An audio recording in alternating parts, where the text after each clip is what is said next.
Well, good afternoon, everybody. It is 6 minutes past the hour, 3 o'clock on Super Talk 99.7. It is a gloomy and gray day.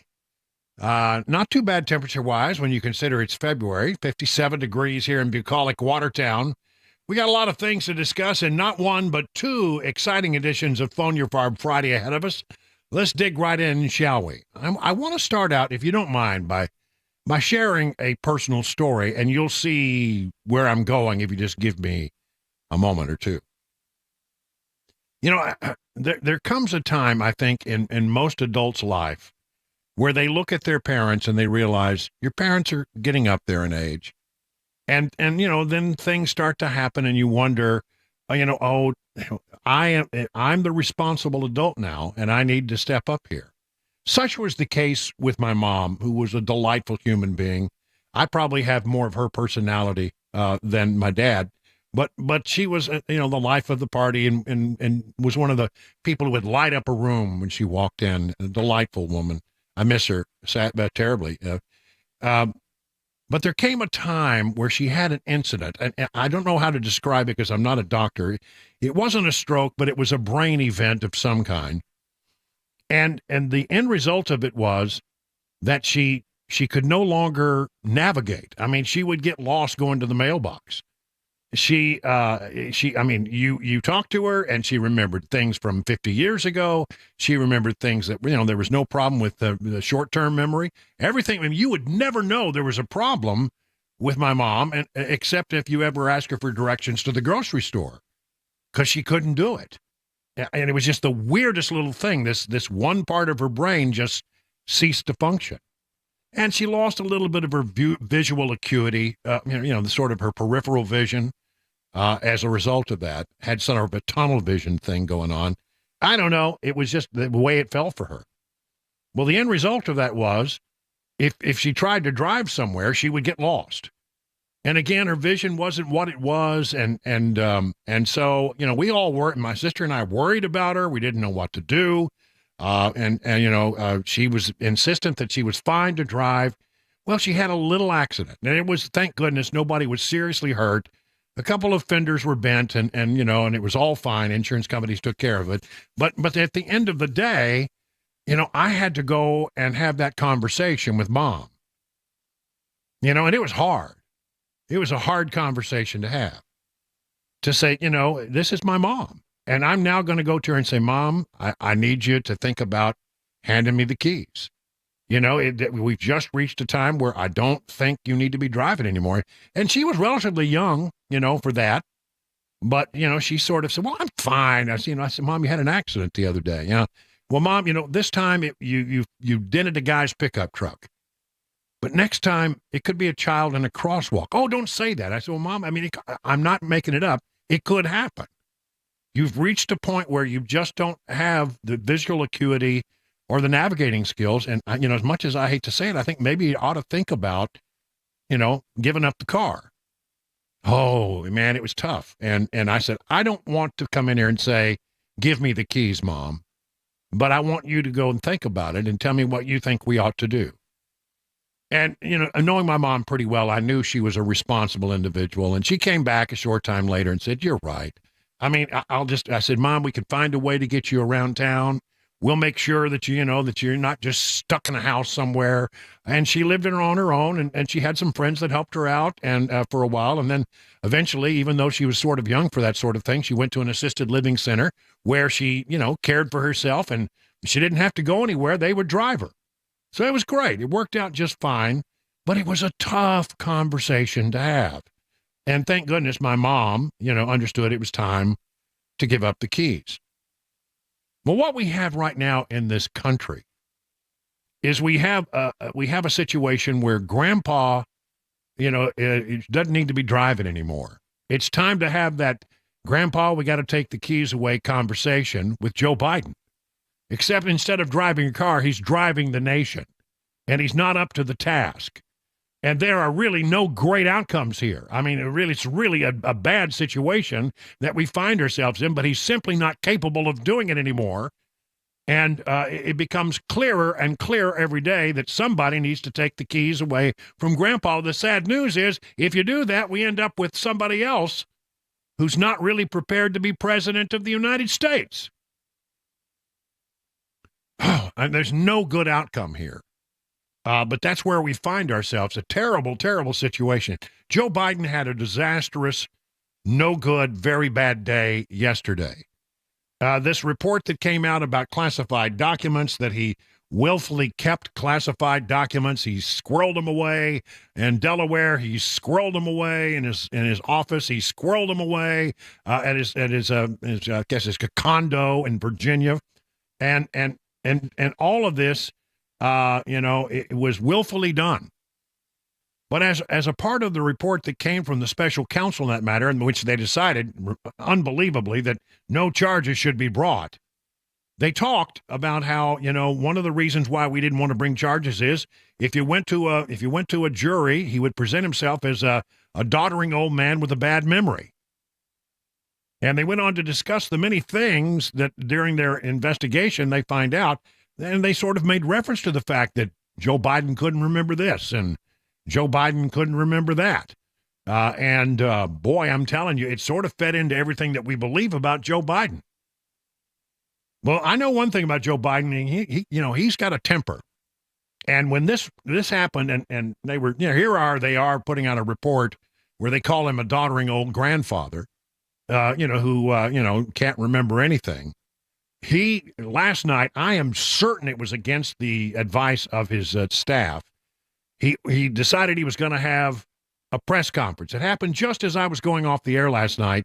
We didn't know quite what it was, so Chris and we stood around to make sure that he wasn't resigning or something. We wanted to find out what it was. When it turned out that it was is mostly about trying to defend himself against the things that the special counsel had said, we let it go. And he mostly was talking about glad to see the report. We didn't do anything wrong, and the special counsel decided not to bring charges. The matter is over, and we're glad about it. It was a lot of that kind of stuff. Although there was one moment where he apparently one of the things that the special counsel said was that the president, during their interviews with him, had difficulty remembering the time frame of the passing of his son Beau. Couldn't remember when Beau died. And the president took great umbrage of that. I mean, really got irritated about that. How in the hell dare he raise that? Frankly, when I was asked the question, I thought to myself, it wasn't any of their damn business. Let me tell you something. Some of you have commented, I wear since the day he died, every single day, the rosary he got from Our Lady of... And he couldn't remember the church, which sort of fed into things that the special counsel had said. Well, I'm going to tell you that after he made his case, he opened it up for questions, and the questions had very little to do with the special counsel report, but an awful lot to do about the mental acuity of our current president of the United States. Sometimes I can describe something, and I just can't do it justice. It's better just to play the tape and let you hear it. In case you missed it, this runs for about, almost 3 minutes, but it's worth it. This is the question and answer session last night with Joe Biden after he got through, talking about the special counsel report. No, thank you, and I'll take some questions. President Biden, something the special counsel said in his report is that one of the reasons you were not charged is because, in his description, you are a well-meaning elderly man with a poor memory. I'm well-meaning, and I'm an elderly man, and I know what the hell I'm doing. I've been president. I put this country back on its feet. I don't need his recommendation. It's How totally bad is your memory, and can you continue as president? My memory is so bad I let you speak. That's Do you feel your memory has gotten worse, Mr. President? My memory is not good. My memory is fine. My memory, take a look at what I've done since I become president. None of you thought I could pass any of the things I got passed. How'd that happen? I guess I just forgot what was going on. Mr. President. Voters have concerns about your age. How are you going to assuage them? And do you fear that this report is only going to fuel further concerns about your age? Only by some of you. Mr. President, criminal liability testimony today, do you take responsibility for at least being careless with classified material? I take responsibility for not having seen exactly what my staff was doing. Here he is throwing the staff under the bus. Things that appeared in my garage, things that came out of my home, things that were moved not by me, but my staff.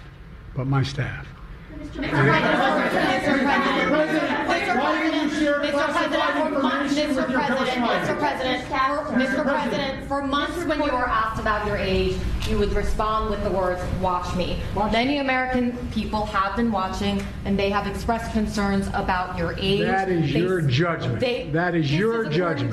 That is not the judgment of the press. They express concerns about your mental acuity. They say that you are too old. Mr. President, in December, you told me that you believe there are many other Democrats who could defeat Donald Trump. So why does it have to be you now? What is your answer Because to I'm that the most question? qualified person in this country to be president of the United States and finish the job I started. Do you believe that, guys? Why are you confusing the names of world leaders? Thank you, everyone. Thank you very much. I did not share classified information.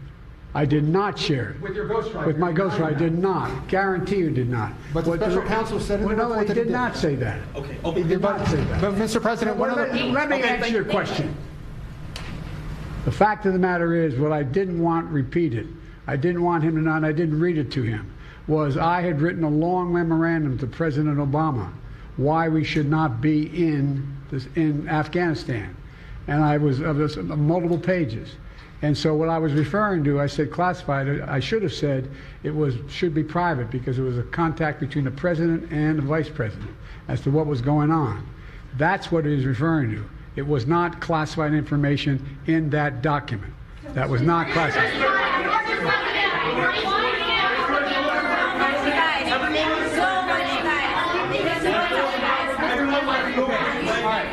He called on me. When you look back at this incident, is there anything you would do differently now?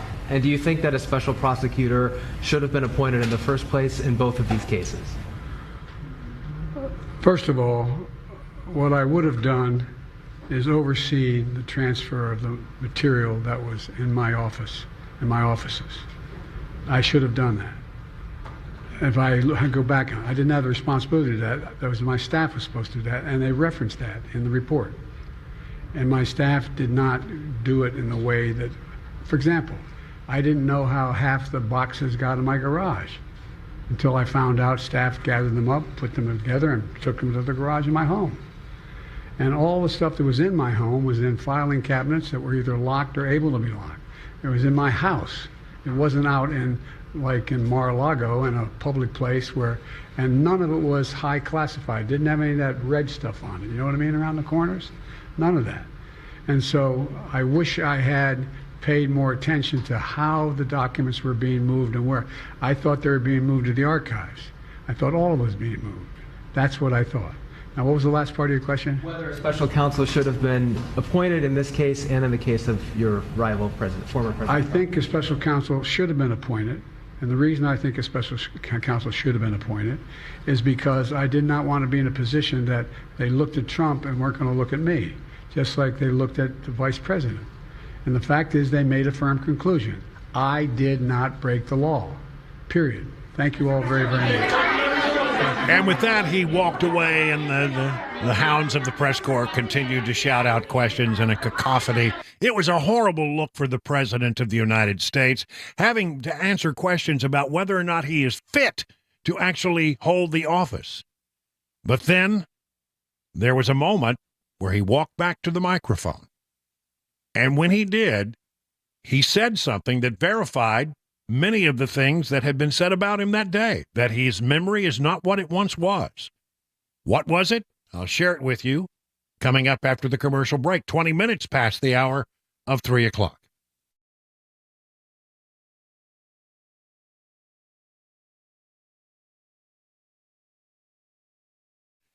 Oh, busy bee. When you need heat or cold AC, it's the number you call, 775-7833. Remember that little jingle? Well, that's easy to remember. You should remember that. Just sort of memorize those words because, you may find yourself in some time down the future having a problem.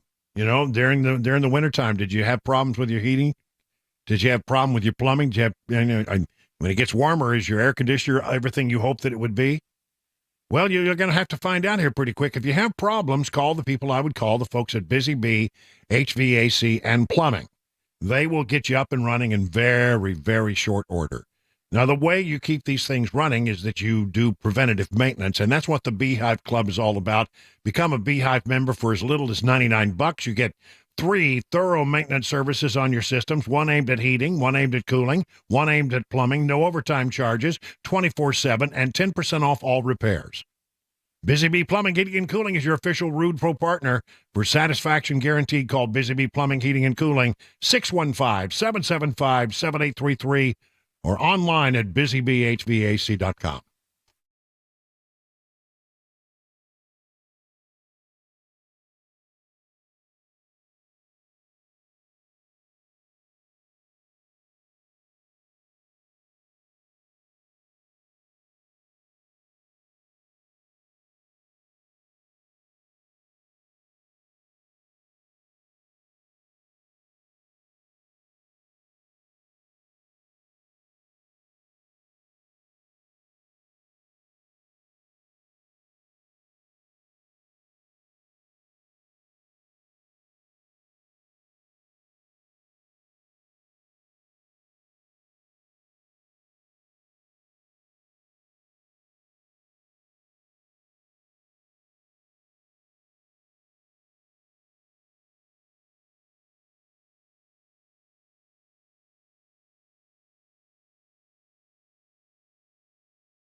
We hear more on that result of the President Biden classified documents case, a fatal crash here in Tennessee, and protests growing amongst farmers in Europe. 3:30 Super Talk, 99.7 WTN. All right, it's 25 minutes after the hour right now. We were just telling you about this remarkable thing that happened last night about 7 o'clock our time, where the President of the United States comes in to refute the things that he disagreed with in the special counsel report about classified documents that he hoarded.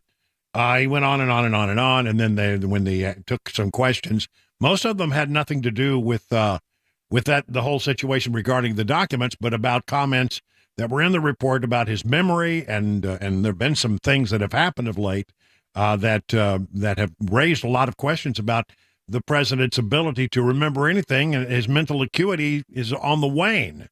We've seen it all, haven't we? Right? Well, anyway, he walked away, and then somebody asked him a question about the Mideast. And, you know, with all that's going on in the world, he did something he rarely does. He stopped amid all the cacophony and walked back to the microphone to talk about the situation in the Mideast and the negotiations that are ongoing there. And within a few seconds of starting his comments, he made another pretty amazing gaffe. Here it is. As you know, initially, the president of Mexico, Sisi, did not want to open up the gate to allow humanitarian material to get in. I talked to him. I convinced him to open the gate. Well, he says it was President Sisi, or I think he said Sisi. Well, President El Sisi is the president of Egypt, not of Mexico. Listen again. As you know, initially, the president of Mexico, Sisi, did not want to open up the gate to allow. See? Another gap. This is like 3 world leaders that he has misremembered in a horrible way in as many days.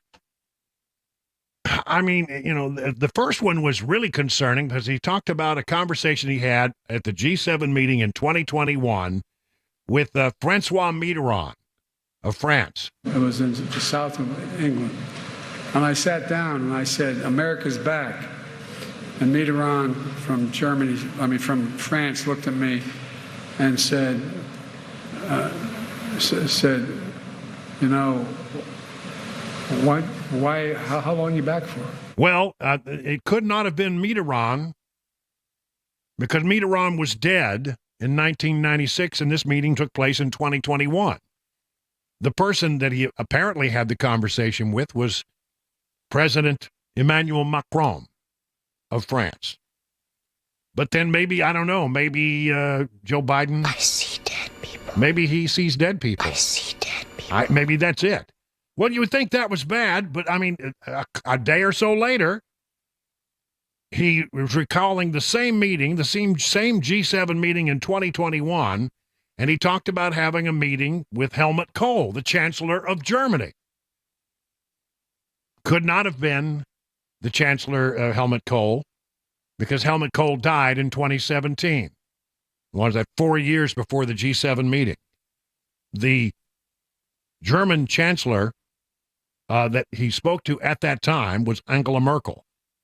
But again, maybe I see dead people. Maybe he just sees dead people. I don't know. And now this gaffe involving the president of Egypt, who he described as the president of Mexico. Why would the president of Mexico have anything to do with Mideast negotiation? Humanitarian material to get in. The president of Mexico, Sisi, did not want to open up the gate to allow humanitarian material to get in. I don't know. It's horrible. It's really, really bad.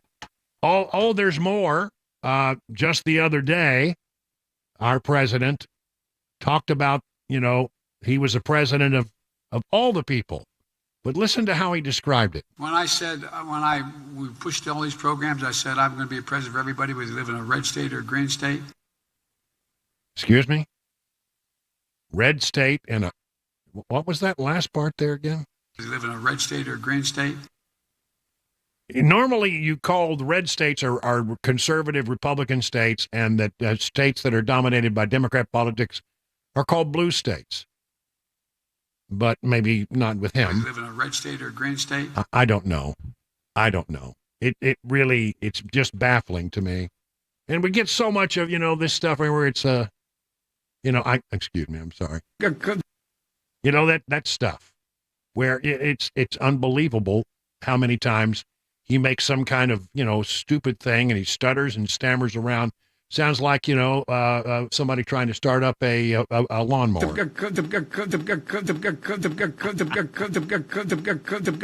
Okay, enough of that. And he mumbles. He mumbles everywhere he goes. Beer brewed here, it is used to make the brew beer in this refinery. Oh, Earth Rider, thanks for the Great Lakes. I wonder why it's called. It's scary, isn't it? Well, the White House counsel sent out their spokesman today to talk a little bit about the report, and said that, the thing really wasn't fair. I think that it's fundamentally incorrect to try to analogize the situation, or and frankly, the report says that too. And the idea that that he did anything except be totally cooperative and to take great strides to ensure that the classified documents were returned speaks for itself. And Kamala got into it. Gratuitous, inaccurate, and inappropriate Is how she described the report. Well, we're going to have a lot more to say about this, and we're going to give you the chance to have your say as well. It is 32 minutes past the hour now at 3 o'clock.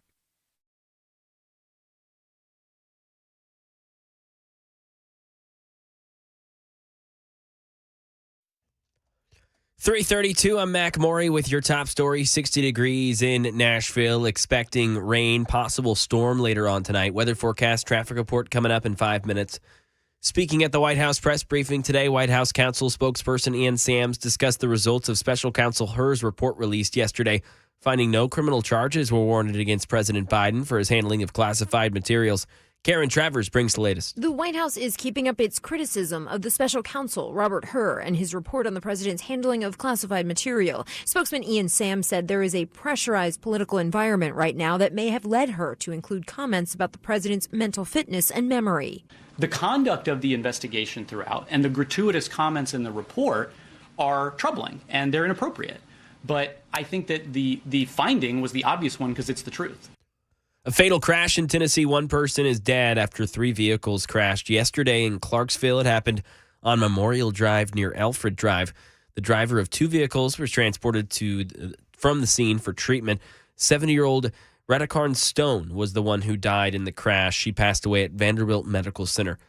In protests growing amongst farmers in Europe, here's Ines de la Catera. Politicians in Poland calling on the European Union's Commissioner for Agriculture to resign as farmers continue to block roads across a number of EU countries, protesting low wages along with EU regulations and bureaucracy. In Poland, farmers are launching a month-long general strike and even blocking border crossings with Ukraine. Similar protests are ongoing in Spain for a 4th straight day. Others have emerged in France, Belgium, Portugal, Greece, and Germany. And that is the latest news. Traffic and weather next. I'm Mac Maury, WTN News.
It's 39 minutes now past the hour of 3 o'clock on Super Talk 99.7. I'm Brian Wilson, your friend and radio buddy.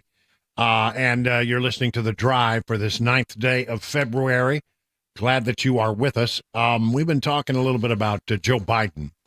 And it seems very clear to anybody who's looking at the situation that Joe Biden is going through some kind of mental decline, cognitive ability, not what it once was. I mean, if you listen to the things that he said, even when he was sworn into office, during the time frame when he first took office, and you compare it to today, you can see the dramatic difference. You go back 5 or 6 years, and it's even more noticeable.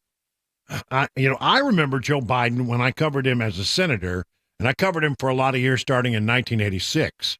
I mean, I go back to the Bork and the Clarence Thomas hearings when he was chairman of the Senate Judiciary Committee. Man, had a mind that was like a steel trap, and had sort of like always looked, when he would smile, I always said, that's the smile of a shark. You know, he sort of had that shark sort of feeling about him, like he was a dangerous individual. But one way or the other, nobody ever questioned his ability to talk or his ability to put thoughts together. In fact, sometimes we just wished he would shut up because he just talked all the time. Didn't know when to turn it off. But so something has happened. He had 2 aneurysms, and I'm serious, he did. Not making that up. And I've always said I never thought that Joe Biden was the same after the aneurysms. It seemed that he was not the same individual, and that was many, many, many years ago. So I've come across a story here, and the title of it is Coping with Cognitive Declines at Work. Chris, you may want to take some notes, as I am now getting up there a few years. All right, will do. And it goes on here to talk about, some of the things that you might run into in the workplace. In this case, the workplace is the White House, and the business is the running of the government. And so I thought maybe we could find some things here that would be interesting.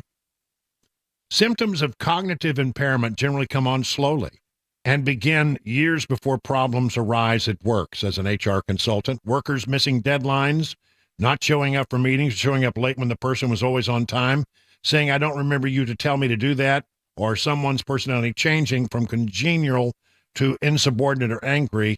That's how it manifests itself. And they talk about the different kinds of impairment, something called MCI.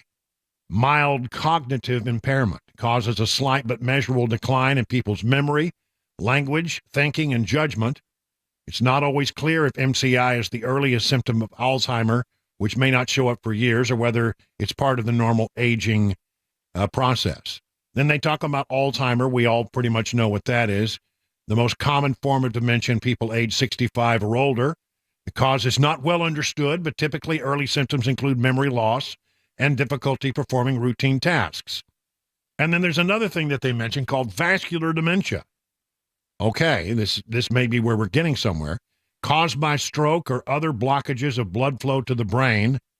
Early signs of this form of dementia often include poor judgment or difficulty with planning, organizing, and making decisions. So if this happens in your workplace, what should you do? Well, let's talk about this, looking at Joe Biden. The first thing that should be done by those around him is conduct a safety assessment.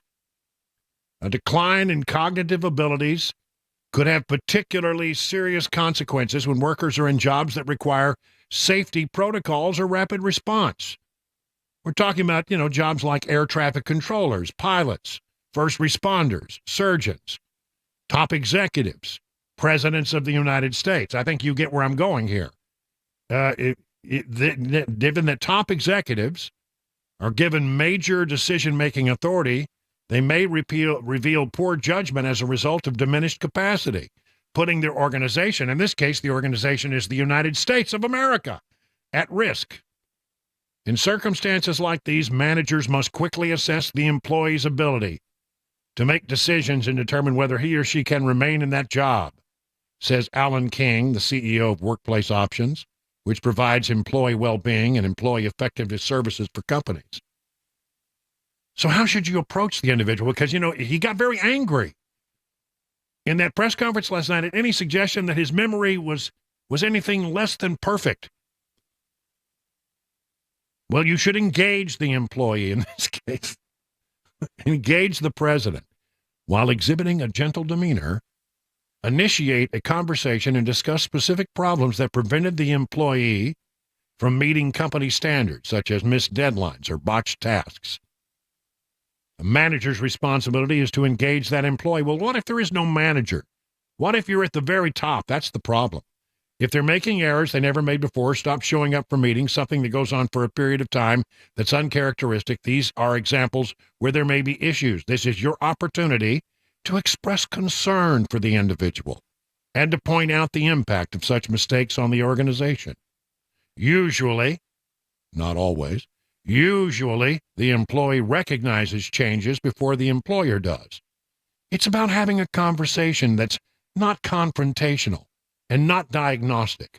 Clearly, what you don't say is, I think you have early onset Alzheimer's. Well, I think he has early onset Alzheimer's, but I don't think that's the way to start it. It's about having a conversation that's not confrontational and diagnostic is the answer. And then they recommend, we're talking about workplace situation, but I think you see how this applies. You should keep and document performance problems. Well, we've been doing that. I mean, for one thing, we've got a president who sees dead people. If someone in the last 3 or 4 months has missed appointments or deadlines, those are objectively measurable criteria. We don't want to jump to the conclusion that someone's performance problems are the result of some kind of cognitive deterioration. We want to avoid making age-related or disability-related comments. That's just the HR people talking. Well, consider reasonable accommodations. Under Federal American with Disabilities Act, employers are generally prohibited from asking certain questions or making statements about an employee's physical or mental health unless they have a reasonable belief that a medical condition is interfering with the work. I think we have reasonable belief. However, if an employee discloses a cognitive or physical impairment to a manager, a new set of ADA protections kick in. All right. Maybe we can say accommodations may involve changing a work schedule. Yeah, I don't think that works. If a cognitive impairment is more pronounced in the afternoon, using software to keep an employee with memory impairment on schedule, restructuring certain job duties, or providing assistive technology to help with various functions. You know, they do say that his best time is 10 o'clock in the morning. You know, he's awake. He isn't tired. It's his best time of day. So if you're going to have a press conference, you're going to trot out there. Don't do it. It's at 8 o'clock at night East Coast time. Do it at 10 o'clock in the morning. All right. Oh, here's one. Handling terminations with care. Maybe we should get into this. Sadly, there are some situations where an employee can no longer perform the essential functions of his or her job, and restructuring and reasonable accommodations don't help. In these cases, managers and HR professionals may have no choice but to terminate the employee by following the company's policies and guidelines. In this case, that would be the 25th Amendment. If a severance package is typically provided in the case of involuntary termination, for example, it must be given to a worker who is let go because of this. Well, he's got a lifetime salary. I mean, I think presidents get paid their salary until their death. I don't know. It seems like we've got a problem here with the president who is just not up to the task. And the sad news about it, really, the thing that makes everybody just sort of cringe is there is no good solution here. I mean, do we want Kamala Harris to be the answer? You know, Miss gratuitous, inaccurate, and inappropriate. Yeah, I know. No, we don't. And so, you know, what is a good outcome here? I don't know what it is, except that maybe, just maybe, through the grace of God and through intense prayer by Americans, somehow he limps across the finish line and we defeat him in November. But, I mean, things can happen between now and then. And we're seeing it go down and down and down and down. Each and every day we're seeing him decline. He has cognitive impairment. There's just no doubt about it. Anybody who knows anything about this area of medical science will tell you the man has cognitive decline and he's got mental cognitive issues. I don't know. I guess the only hope we can have is to keep him there and hope that we can prevail in the election. But, you know, as I've often said, and we'll get into this in the next hour, a lot of people, including Donald Trump, do not think that Joe Biden will be the nominee. How is this whole thing going to be managed? How is this whole thing going to come to an end? What's the end game for Democrats right now? Because clearly, if you look at the guy, he's just not up to the task. We'll explore that, I promise you, in the next hour. Right now, 51 minutes past the hour of 3 o'clock.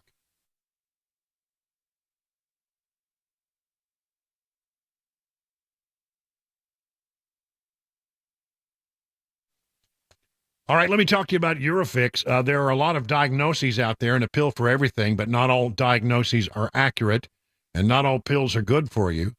When you get a diagnosis for European auto repair, get a second opinion before you make a major decision. Eurofix is the home for second opinions. Before you spend hundreds or even thousands of dollars on European vehicle repair from a diagnosis, why don't you go to Eurofix? It might not only save your vehicle's life, but it could save you a lot of money. I mean, listen, at Eurofix, you get a free 15-minute no-wrench inspection with an estimate at every visit. No high-pressure sales tactics. And at Eurofix, you get a 3-year nationwide warranty and a free loaner car with every repair appointment. At Eurofix, you never pay dealer prices. They now have locations in Franklin, 100 Oaks, Murfreesboro, Belmead, and in Mount Juliet. That's their newest facility right across from the Dairy Queen. 844-EUROFIX or visit myEurofix.com. Tell them Brian Wilson sent you.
President Biden criticizing those who doubt his mental acuity, juvenile deaths in Tennessee, an update in Gaza, and the Super Bowl is coming up this Sunday in Las Vegas. We hear from one of the team's quarterbacks. Those stories in more 4 o'clock. Super Talk 99.7 WTN. All right. By the way, Jill Biden is apparently in Nashville today, doing an event, a political event over at Brad Paisley's house in Franklin. That's what we're hearing. And according to some of the early press releases, she's going to do a media availability. I wonder if that gets canceled. What do you want to bet? Because you know what the questions are going to be about. All right, well, one way or the other. Let's take a look at the markets. Dow Jones Industrials down 54 points in the red. S&P up 28. NASDAQ up 196. So we have mixed boards today. So what's driving all this? Let's check in with John Maxon over at Beacon Capital Management to find out more about that. Hello, John. Hey, good afternoon, Brian. Yeah, mixed boards, but a historic day on the S&P 500. It closed above 5,000 for the first time. And I'll tell you, this week's been driven so much by the Fed chairman coming out at the beginning of the week, and then several of the other Fed folks coming out and really trying to damper the market's expectations for rate cuts. Don't expect to see one in March, probably in May, but that's kind of been overshadowed by earnings. Earnings have been coming in. Again, over 75% of companies have been beating their earnings expectations. And then today, really kind of not much of a report with the CPI revision. It was up 0.1 in November and down 0.1 in December. So deceleration of inflation. Next week, we get some additional inflation information, so some key reports. All right. Thank you very much, John. And you can find out about all the things that John and the other folks at Beacon Capital Management can do to help you get ready for retirement by going to their website, askbeaconnow.com. It is now 59 minutes past the hour of 3 o'clock on Super Talk 99.7.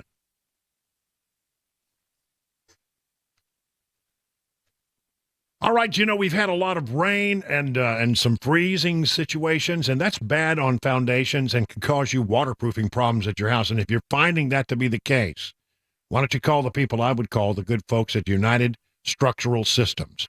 Over 25,000 satisfied residential customers, and they are actually really satisfied. Listen to this. Constance wrote, excellent experience. Put me at ease in the whole process. Gloria said, excellent customer service, a lot of respect shown to her, and she says they were like a breath of fresh air. And Jerry, he puts the cap on it here. This is the best crew we have ever had do work on our house. I mean, that's a good reputation.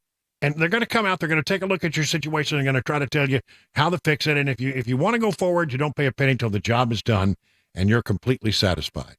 At USS, they guarantee their best. Call USS, serving Middle Tennessee, Southern Kentucky, Western Kentucky, Northern Alabama, online at USSTN.com, or the number 615-488-7855.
.401, I'm Mac Maury with your top stories. 58 degrees in Nashville, cloudy, little misty, expecting more rain tonight. If you're in the northwestern part of the mid-state and even in West Tennessee, Southern Kentucky, that Hopkinsville sort of area, a slight chance for severe thunderstorm, 1 out of 5 on that scale. Traffic complete weather forecast coming up in 5 minutes.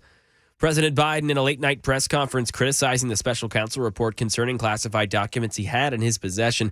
The special counsel's report on Biden exonerating the president over the mishandling of classified documents, concluding no criminal charges, but raising questions about his memory. Rick Klein. The bottom line is you have a special counsel that's saying, look, we didn't prosecute or didn't decide to prosecute in part because we don't think a jury would convict because he would seem to be too old and potentially his memory being so poor that he couldn't have had malicious intent. That is a heck of a thing to come from a special counsel, from now an official position officially put out by the Justice Department. The Biden team pushes back on it, but here's the danger, and I think it reinforces something that we've seen in polls and in talking to voters around the country. There are concerns about his age and his mental abilities. They've been reinforced also by things that he has said and done on the trail. Crime in Tennessee. 18-year-old Rico Das has been arrested in connection with allegedly targeted double homicide outside of Meigs Magnet School. This happened last night. The shooting ended in the death of two teenagers aged 16 and 17 who have now been identified as Takeo Bills of Chapel Hill and Jalen McAdams of Franklin. Das was arrested this morning on an outstanding attempted homicide warrant for shooting another teenager last weekend. And back in the nation's capital, during today's White House press briefing, Press Secretary Karine Jean-Pierre doubled down on President Biden's strong rebuke last night of Israel's military operations in Gaza, calling it over the top as IDF officials begin to evacuate the city of Rafah, home to tens of thousands of refugees left there in Gaza. Karen Travers. The White House says President Biden's comment Thursday evening that Israel's military operations in Gaza are, quote, over the top is not a change in policy. Press Secretary Karine Jean-Pierre. His position hasn't changed. I don't think his messaging has changed. Jean-Pierre added that while the president's been very clear the U.S. shares Israel's goal of defeating Hamas, they must do so by ensuring that their operations are targeted and conducted in a way that we are protecting innocent civilians. And in sports, Sunday's Super Bowl between the San Francisco 49ers and the Kansas City Chiefs approaching in Las Vegas. Alex Stone is there. When the 49ers' Brock Purdy takes a field on Sunday, he's heard all the criticism about being an average quarterback, called Mr. Irrelevant. But he says when it comes down to it, he's focused on finding a way to win and not all the chatter. People can say what they want about game managing and all that kind of stuff. I don't buy into it and stuff. I don't listen to what people have to say. Like, for me, it's all about winning. The teams here today are holding their final practices before Sunday. And that is the latest news. Traffic and weather next. I'm Mac Morey, WTN News.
Well, good afternoon, everybody. Hour number 2 of The Drive on this Friday, February 9th. We're glad that you're with us on The Drive, where we're bringing you news and information you can use so that you arrive wherever you're going tonight, wherever you're going this evening, headed home. Let's hope that you'll get there. You'll have information. You'll have news. You'll have things to talk about. Maybe, you'll wow them when you walk in for dinner with the fam. That's what I learned today. I think a lot of people say Joe Biden sees dead people. I see dead people. He does. Apparently, he does. I don't want to be rude about this. Well, let me just go ahead and get started. Then I'll back into it while we're waiting on phone calls. Listen, one of the things that everybody seems to believe is that Joe Biden will not ultimately be the nominee. I mean, his wife may be out in Franklin raising money right now among the high rollers of Franklin. But ultimately, there are a lot of people, including Donald Trump, who do not believe that Joe Biden will actually be the nominee, that something will happen. And I've said that for a long time, and there are a lot of people who agree with me, that ultimately Democrats will not allow him to go forward. That too much is at risk, and they hate Donald Trump so much that they will not allow Joe Biden to lose the election, and that something will happen. But I don't know what the end game is. I have some rough ideas, but I'd like to know what you think. What do you think is actually going to happen? Is it going to be Joe Biden all the way through the conventions and into November? What's your sense of it? Everybody's got a theory about this, and I want you to share yours. 615-737-9986. Let's all get on the line and let's just have a conversation about it. Maybe you've got an idea that hasn't occurred to me. I do believe that he will not be the nominee. And a lot of people feel that way, but I don't quite know the way it's going to present itself. So I'd love for you to give me your thoughts. Again, that number is 615-737-9986. And while I'm waiting on the phone calls to line up, I do note that Jill Biden is in town. She's out raising money in Franklin, apparently over at Brad Paisley's house. And there may be, we'll hear from her today. There may be some press availabilities before she heads back. But maybe I'll take an idea. Maybe we could just have people in Franklin drive around with their windows down so they can hear me. Maybe she'll hear me while she's going around town. Maybe somebody who's, maybe Secret Service could leave the radio on. I don't know. Be interesting. Love to know what's on her mind. And because a lot of people look at her and say, is she being an enabler of this? Is it, some people have even suggested it's akin to elder abuse that's going on here. I don't want to be rude. I don't want to be disrespectful to our First Lady, but I mean, really, honestly, sometimes when you're in the middle of something, you can't see it. And the rest of the nation can see it. But I don't know why nobody seems to acknowledge the fact that the man is in mental decline. God bless him. I mean, I don't take any joy in this. In fact, I'm terrified by the prospect. All right, so the phone lines we go. We got, people are ready to go on this one. Alan in Mount Juliet, you're on with Brian on The Drive. What's the end game here? How do you think it all resolves itself? Alan, give me your thoughts. Well, I think they're going to try to make the Republicans be overconfident, like what happened in the midterm election. It was supposed to be a big, red, bloodbath, and it didn't turn out that way. I mean, the Democrats won, and I think they're trying the same thing again this time, to where they make the Republicans, just say, well, we got it in the bag, so 90% of them will stay home and say, well, they don't need my vote. Well, Alan, do you think he'll be the nominee? Yeah, I can see it happening. I mean, he got in there the first time, and Well, okay, let's say that he does. He is the nominee, and he makes it. And I mean, can he serve a second term? That remains to be seen. Yeah, I think you're right. But the way the Democrats look at it is they always got Kamala Harris. Oh, yeah. Oh, that's a nightmare, isn't it? Okay, Alan, thank you so much. Patrick in Smyrna, you're up on the drive. What is your thought? What is the end game here in your mind, Patrick? I think the end game is that Donald Trump will go to prison, Biden will win, and then these MAGA Republicans will move out of the country. That's the hopes. Are you trolling me, Matt Patrick? You got nothing better to do with your time than to come over here and bother me? Yeah, he's gone. Donovan in Lebanon, you're up next with the drive. What do you say, Donovan? Well, I'll tell you, this is just my opinion, and it's, basically from me. Is the bottom line is, I think Joe Biden will be the nominee because he's not the president anyway. He's just a pawn, and so all they need is somebody to point the finger at and say, well, the president said. And I think because the Democrats are so confident that they're going to, because they're going to cheat. And they're gonna steal this election. I mean, that's what I see. I see Biden winning the election and nobody being able to explain all the crazy stuff that happens in the background with the voting. So you're among those who believe that they just need somebody with a pulse. At least so we'll have a weekends at Bernie's kind of presidency. Absolutely, exactly, and that's what I say. He can't even walk in the right direction. They have to pivot him to where he's going to walk, let alone make a decision. I know Dan Mandis says it reminds him of a Roomba. Have you ever had a Roomba, one of those little robots that comes and vacuums your house every day, a little round thing, and how it bounces around and turns and he calls him the Roomba president. I think that's pretty good. All right, thanks, Donovan. Appreciate it. Steve in Portland, I'm of the opinion that he's not ultimately going to be the nominee. What do you think, Steve? I think he is going to be the nominee, everything all the way. The Republicans don't stick together. The Democrats do, and I think that's going to be the deciding choice. It doesn't matter what the Democrats do; they're always getting ahead of the Republicans because we can't stick together. Well, there's some truth in that about Republicans not sticking together, but you're thinking that it's a surround the circle the wagons kind of thing around Biden, right? Absolutely. I believe that, and it's going to be Biden all the way. As much as they hate Trump, I agree with a lot of things that you say and the other callers. They hate Trump so much, they'll do anything to keep him out, and they're just going to continue to run this country into the ground is what their goal is. Yeah, but I tell you what, I look at the numbers, and again, I know everybody think, well, there's going to cheat. I don't know. I would hope that we're getting smarter about this kind of thing, and I think we are. Maybe we are, maybe we aren't. But I look at the numbers, and I'd say right now it looks pretty good for Trump as things go. I mean, he's winning in all the battleground states, and that's the thing you really got to look at, in some cases by significant numbers.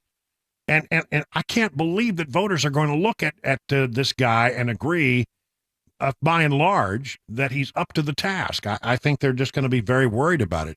And I think what happened yesterday, by the way, really honestly changed things quite a bit. But thank you for the call. Let's see, Alan in Nashville. You're up next on the drive. What do you say, Alan? Hi, Brian. I hope you're doing well, and the listening crew. Listen, two things. Number one, the DNC is going to be totally, to their chagrin, is going to be totally upset when they see that little chairlift going up Air Force One. So that will be number one. Like in the commercials you see on TV, right? Exactly. Yes, he's banging down all that stuff. Oh my Number God. two, the new slogan is, due to Hunter Biden's, I guess you say, activities on the side, if you want more blow, keep Joe. All right. Thank you very much, Alan. I appreciate it. Alan's got a sense of humor. Aubrey in Murfreesboro, you're up next on the drive. What do you say, Aubrey? Brian, I think that if there is any change at all, it will be simply because of his health, and it will become apparent that they have to have somebody else. And I think that person will be Michelle Obama, because that gives Obama a fourth term then. He's going to keep somebody in there that he can pull the strings for. Yeah, I hear a lot of times, and people are not happy with me when I say this. I hear that all the time. It's going to be Michelle Obama, that they'll make a switch at the convention. I think personally the most likely scenario is that they limp along and they limp along and they limp along until they get to the convention, and then they do a switcheroo. I don't think it'll be Michelle Obama, though. I'll tell you why. And again, it goes back to a lot of people that I knew who were in contact with her when she was the first lady of the nation during the Obama presidency, and she vehemently hated the White House. Felt like she was in prison every day she was there. And she was not, she did not suffer quietly. Anybody who would listen to her, she would talk about how much she hated. And people would ask her, do you ever have any ideas about running? Because, you could probably win, in a political race if you want to run. Every time she was asked, she was saying, absolutely not. Absolutely not. And I listen, one thing I know about Michelle Obama, she has a mind of her own. And nobody's going to push her to do something she doesn't want to do. So my sense of it is it will not be Michelle Obama. But, there may be a day where I come and eat my hat. We'll see. A lot of people believe that.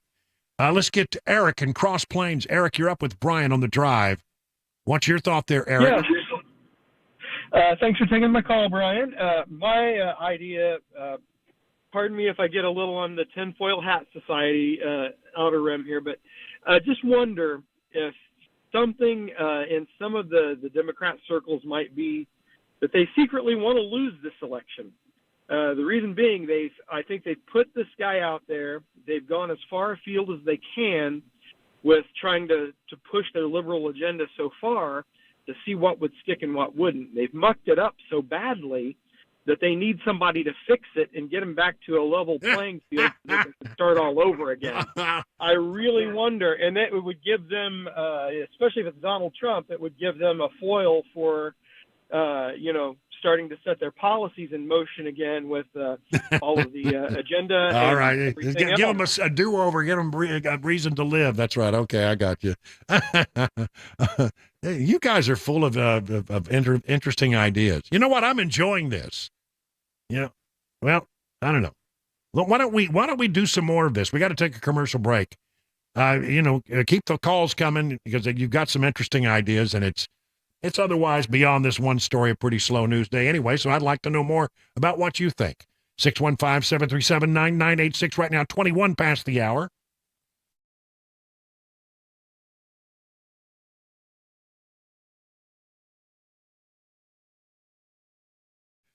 How many times have you heard someone describe something as being the gold standard when it comes to finding an investment that protects you from runaway inflation? Guess what? Gold is the gold standard. It's a tried and true store of value, consistent across generations. Maybe you've thought about adding gold or other precious metals to your portfolio, but you feel you don't have any knowledge and you need to make a smart decision.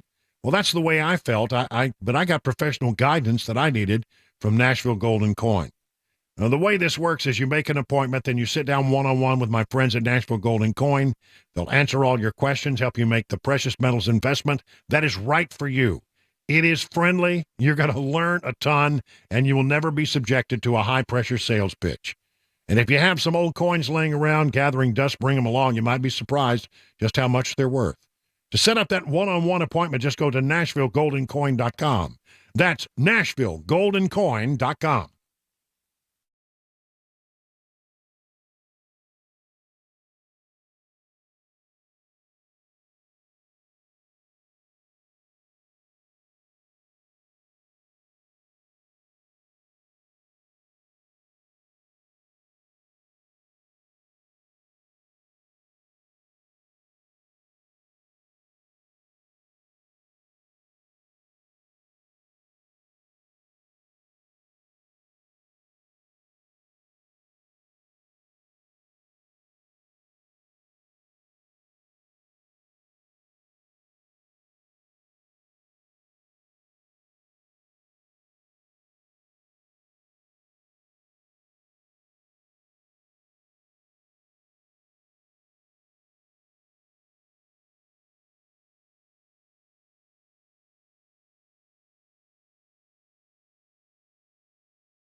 The Biden administration trying to defend the president, and what's a tough time to do so. First Lady Jill Biden in Nashville right now. In the latest money news, those stories 30 minutes after the hour, 4 o'clock. Super Talk 99.7 WTN. All right, I've long been of the opinion that Joe Biden will not actually be the Democrat nominee. Donald Trump believes that as well. He said so many times. So what is the end game then? How does it all get engineered? And we're taking your ideas on this. 615-737-9986. Doug in Hendersonville, you're up next on the drive. Okay, Doug, what do you think? What's going to happen? How's it all going to play out? Brian, I have a different outtake. I foresee Michelle running and Barack as her vice president. And in the second season that she's still president, they'll start priming somebody to follow her in a presidential seat. I think too many people hate Donald Trump, and they love Barack, and I think he can turn the tide as being her vice president, and I'm scared to death that's going to happen. All right, I don't know how that works. I don't know whether he can do that. Actually, it's an interesting theory to try to check out. I'll have to look into that. Thanks a lot, though. I mean, that's again, I don't think she's got the fire in her belly, but okay, I could be wrong. Mike in Murfreesboro, you're up next on the drive. What do you think, Mike? Hey, Brian, thanks for taking my call. I got a little different take on this without getting too deep in the weeds. Okay. My prediction last November, write it down, neither Trump nor Biden will be on the ticket in November. And I think the irony here will be what takes them both down is, in fact, these classified documents. Now, it's a little bit of a twist because of all of the mental capacity issue for Biden was the rationale why they didn't take them, but it was classified documents that started this all. And I think classified documents will take Trump down too. As far as who fills the gap, I think DeSantis comes in. I think it was smart for him to bow out when he did, kept his powder clean and dry, step back in. Who comes in on the other side, I don't know. And the last point I'm going to make is you can never convince me with all the roadblocks that the DOJ put up for Hunter Biden that they didn't willfully put this forward to make Biden look good. He's like the ever-ready bunny, keeps coming back. They've been trying to get rid of him for a while, and I think the Democrats, this is what, behind the scenes, this is what they were able to accomplish because now the whole world knows that he is incapable of standing trial. All right, listen, I want to get some other folks in. That's an interesting idea. I mean, I don't know how the whole thing about classified documents, becomes a problem for Biden because he basically got a pass yesterday. But we'll look at it. Gary in Smyrna, you're up next on the drive. What do you say there? I'm sorry. Hey, Brian. Right? Yeah, Gary, you're up next. Go ahead. You're up. What do you say there, Gary? Good to talk with you. One of the things that's confounding to me is what happened to the polls, Politico and all the others back in September and October that said 61% of the registered voters in this country did not want to see a matchup between these two, either candidate.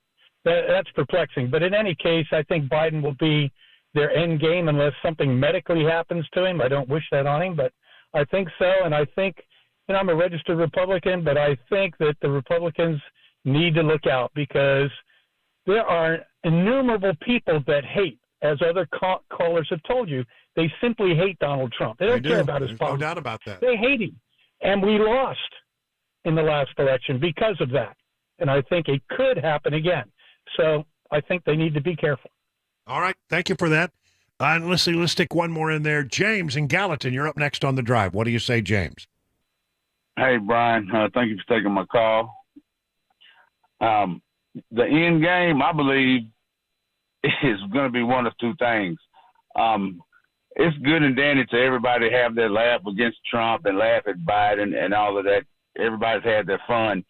And I love all of your callers, but it's time to get serious because if there's anybody that thinks Joe Biden will be running for president in 10 months, they're not paying attention. Well, that's what I feel. Yeah.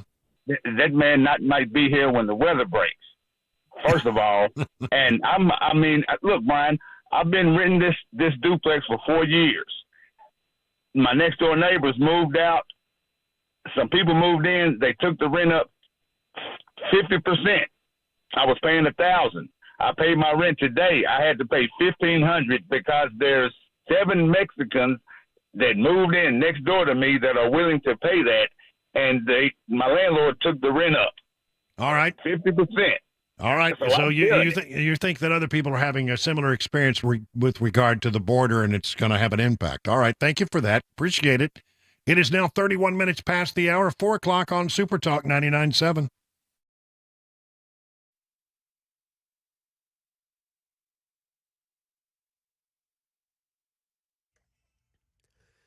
.431, I'm Mac Maury with your top stories. 58 degrees in Nashville. Chances for rain all weekend. Slight chance for some storms tonight as well. Forecast traffic report just ahead in 5 minutes. The president's team was back defending him again in the classified documents case, despite the special prosecutor deciding there were no grounds to bring charges. Andy Field has the latest. The White House again pointing to why the Biden and Trump classified documents cases are very different. Prosecutors have charged Donald Trump with deliberately taking those papers and obstructing justice. As for President Biden, he opened up every room in his family home and his beach house for comprehensive FBI searches. Spokesperson Ian Sams also criticizing the special prosecutor for editorializing about the president's memory. Right now in Tennessee, First Lady Dr. Jill Biden has arrived in Music City. She's here for a political event in Franklin. That event is closed to the press, but there have been some rumors that she'll make time for media availability. We'll keep you updated right here on Super Talk 99.7 WTN. Now over to our money news. Here's Daria Albinger. Major benchmark for the markets for the broadest of the indices. The S&P closed above 5,000 for the first time, up 29 points. The Nasdaq added 197 for a 52-week high, while the Dow was the exception, falling 55 points. The rally got going on hopes that the cooling inflation would get the Federal Reserve to say it's finally ready to cut interest rates. But you know what? That doesn't appear to be happening right now. The central bank is holding out for more proof that inflation really is getting closer to that 2% target. Investors are hoping that next week's CPI and PPI reports could give the Fed a not-so-gentle nudge. An IRS Inspector General's report says the agency continued to give 19 contractors access to sensitive systems despite failing background checks as recently as last July. Commissioner Danny Werfel says 4 of the contractors have since been terminated, 15 others passed new background checks. And that is the latest news, traffic, and weather on the way. I'm Mac Maury, WTN News.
Now, how are you faring in this rough and tumble market? The experts at Beacon Capital Management understand it can be a little scary, but here's the thing. Beacon Capital Management has a plan to assess where you are and help you make any mid-course corrections that might be needed. Wouldn't it be great to have peace of mind that you're on the right path? Beacon can provide you that reassurance, and it starts with a simple phone call. I'm going to give this number several times. You might want to write it down, 615-488-9303. The experts at Beacon will take it from there. I mean, you have nothing to lose except for the worry. Get started today by calling 615-488-9303. At the end of the process, you'll be able to rest easy knowing you have a plan that meets all your retirement goals.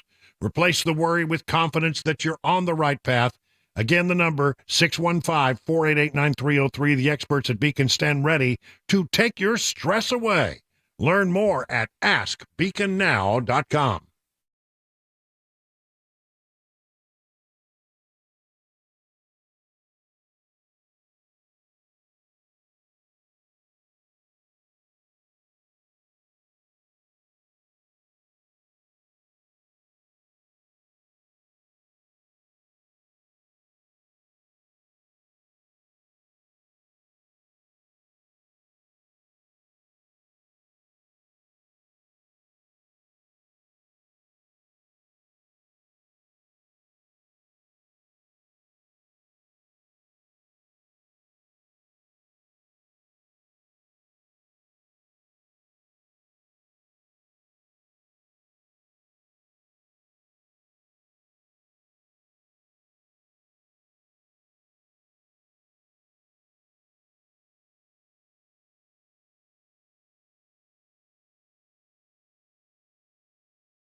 It's 39 minutes past the hour of 4 o'clock, hour number 2 of the drive on this 9th day of February, or as they call it on the Hallmark Channel, Love-uary. I know. Listen, you know what? It's that time. We're going to be a lot of phone. We're going to be phone-alicious today. A lot of phones today, because it's that time that we do that thing we do every Friday, a little thing we call Phone Your Farb Friday.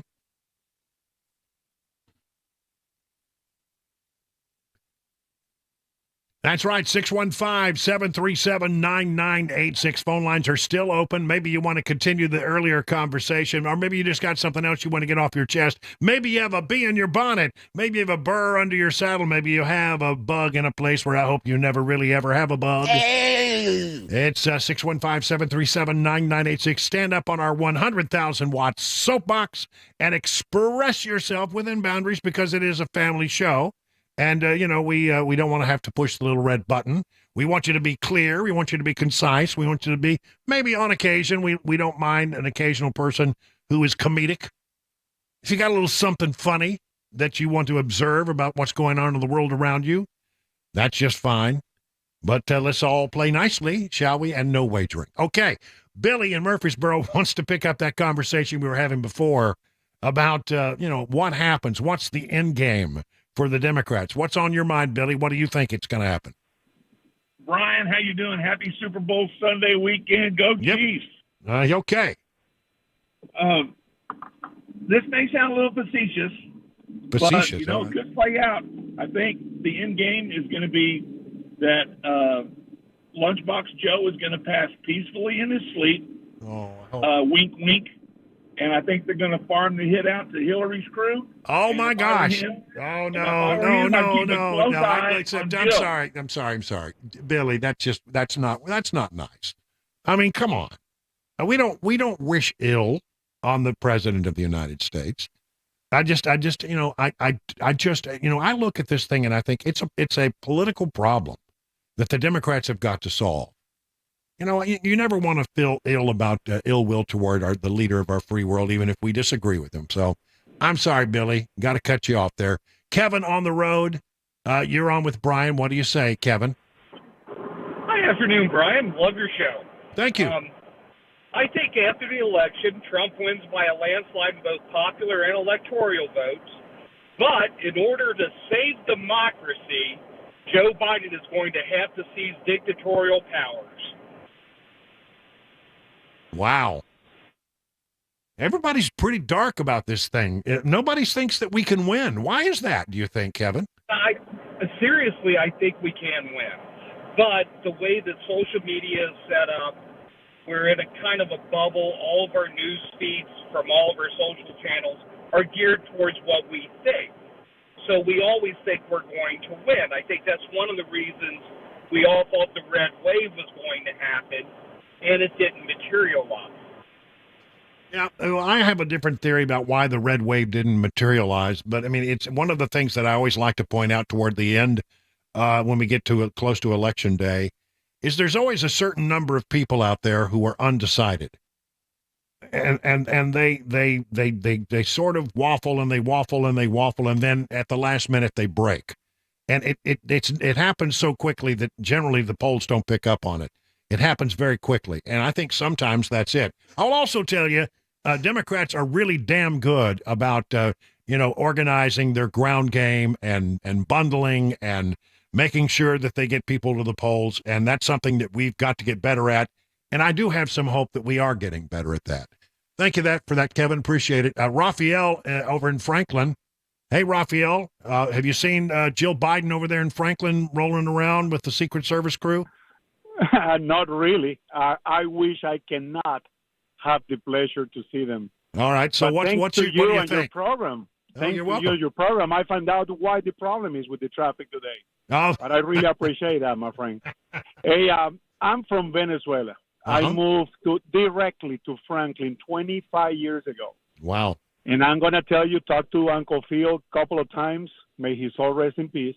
Yeah. And I'm telling you, Brian, everybody just need to open their eyes. I'm telling you, the change that I live in these 25 years in this greatest and one nation in the world, I'm telling you, people don't see it, cannot see the damage that this nation is taking day in and day out. And people need to realize that we are going in the wrong direction. And it's time to do something. My advice always been, every time that I can open my mouth, said we need to go back to basics. Count the votes. If we don't count them, my friend, I'm telling you, I became a U.S. citizen, but I have that feeling in Venezuela when Chavez got in power, because they let them get in power. They got these machines to do the voting because it's more modern and it's more efficient. I'm telling you, we have to go back to basics. And I'm going to give you my prediction. Real quick. And real quick. I agree with a lot of people.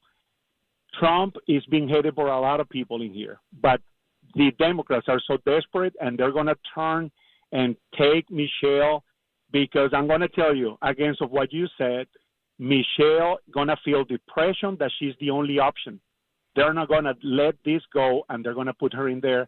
And sadly, she's going to win because people in this nation, more than half, love her, love the Obama. Yeah. All right. Listen, thank you for that, Raphael, and I appreciate your comments. Thank you for listening. Let's go to, let's go to Aaron in South Pittsburgh. Aaron, you're on with Brian on the Drive. What do you say? Hey, Brian, thanks for taking my call. I just wanted to give my 2 cents worth on who I think the Democrats is going to run on the ticket. I'm leaning toward Anthony Blinken. They've really put him on the forefront stage here a lot lately with Israel, and he's articulate, and he's very he's polished, and I really think my end game with as far as the Democrats are concerned is he's going to be the one on the ticket. All right, thank you, Aaron. That's one I haven't heard, and that's an interesting thought. All right, let's go to Don. Well, everybody wants to continue this conversation. Everybody's got a theory out there. Don in Morgantown, you're up next on the drive. What do you say? Yeah, my theory is because there's also proof that the Democrats want to drag Biden across the finish line because they can explain how they won because he got so much popular vote last year, which they got all their army to make army out there drumming up votes, making votes. And that's why they also got the just like the last guy, Raphael says about the voting machines. They can change those votes to Biden, and if Biden wins, they can explain that it must be all these immigrants come over here, and hide the fact that they cheated. That's my theory. But let me Mitch ask you one question. All right, real quick. Biden, real quick.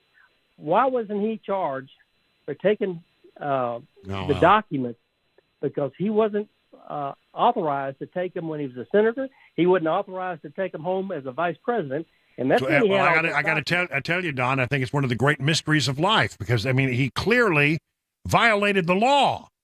It was willful. But you know what? It's like that Comey press conference where they said, Hillary, well, she did this and she did that. And we all thought, oh, man, they're about to lower the boom on her. But we're not going to bring any charges. What angers me about that whole situation is that, there's some kind of, well, there are distinctions here. And, what Joe Biden did is not nearly as bad as what Donald Trump did. It's it absolutely is unmitigated. It's I don't know how in the world you can you decide not to bring a case against Joe Biden and then bring a case against Donald Trump. I'm angry about that. I'm about as angry about that as anything that I've been angry about since I got in talk radio. It's just wrong. It's just wrong. And if there's any justice in this country, they're going to drop this case against Donald Trump, and I hope they do. All right, have I got time for one more? Yes, I got time for just one more. Let's take a different topic. Rich in Madison, you're on with Brian on the drive. What do you say, Rich? Oh, Brian, I finally figured it out. What has to be absolutely the worst job in the world. Okay, what's that? Is to be an interpreter for Joe Biden. I don't know. I mean, we need subtitles or something. I don't know. Maybe they could, and when he's giving a speech, they could show us what's on the teleprompter so we can decide whether, he got it right or not. Something needs to happen. I mean, because you really can't understand the guy. He just mumbles and stutters and bumbles his way. And, I can promise you there won't be any event today at the White House because Jill's not there to escort him to the podium. She's here in Nashville. All right, 49, we'll call it, can I get one more in? I got time for one more. Okay, how about, let's go. I like the idea of talking to a guy named Chet. Hello, Chet, you're on with Brian on the drive. What do you say? Hey, Brian, I've been in neurology and neurosurgery for many years, and it's clear that Joe Biden has a very rare form of aphasia. Aphasia is related to having a stroke, and his aphasia is what they would call a transcortical or conduction aphasia, where you could have many strokes on the right side of your brain and still be able to speak, but have the word finding, the repetition, all the problems that he's having right now. Now, before the election, if you have your listeners take a look at some of his pictures, he had a left facial droop. Mm-hmm. I believe they had that someone did a plastic surgery procedure and had a left facial implant done on him. And now it is beginning to sag again, which means I believe he's having repeated strokes. And he does have a history of atrial fibrillation. Right. He also has the coiling procedure for the aneurysm in the front part of his brain. That's right. I believe it was on the right side. And the increasing symptoms that you all are seeing now mean that he's having increasing ischemia or lack of blood flow to the brain. Listen, I mean, he did have 2 aneurysms, and there's no doubt about that. That's medically known and well on the record. I can't speak to the rest of the stuff, but I got to tell you, Chet, I do believe that the man is not well on many different levels. And, I don't know how long we're going to continue to believe that the emperor has no clothes. Does anybody know what I'm talking about when I say that? Does anybody remember the old fable about the emperor not wearing any clothes? Everybody's read that story. I'm getting Dons around the room. Okay, good. I'm glad that that's not too far lost on people. 51 past the hour now.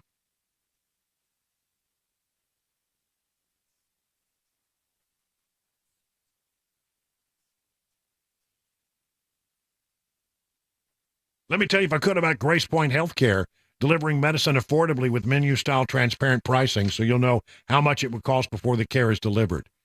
They have smart care plans that start at $69 a month. You get unlimited office visits, free basic labs for the entire year, and because they treat the entire family, even newborns, they can offer family plans as well. Now, if you marry that with a high-deductible insurance plan, it could save you and your family hundreds of dollars.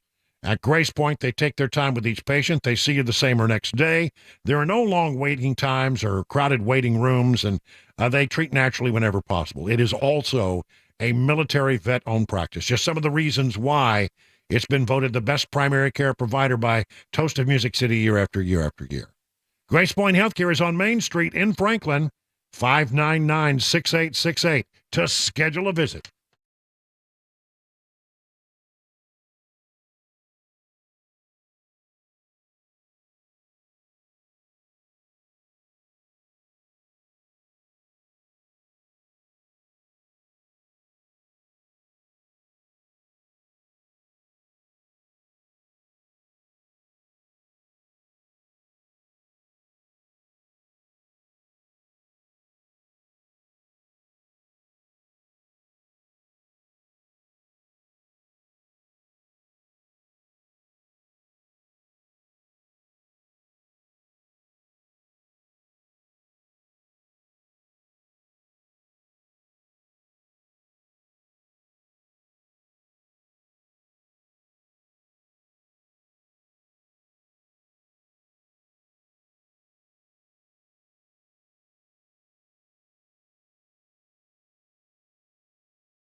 5 o'clock, I'm Mac Maury with your top stories. 58 degrees and monitoring rainfall here tonight in Middle Tennessee and the rest of this weekend. Showers expected.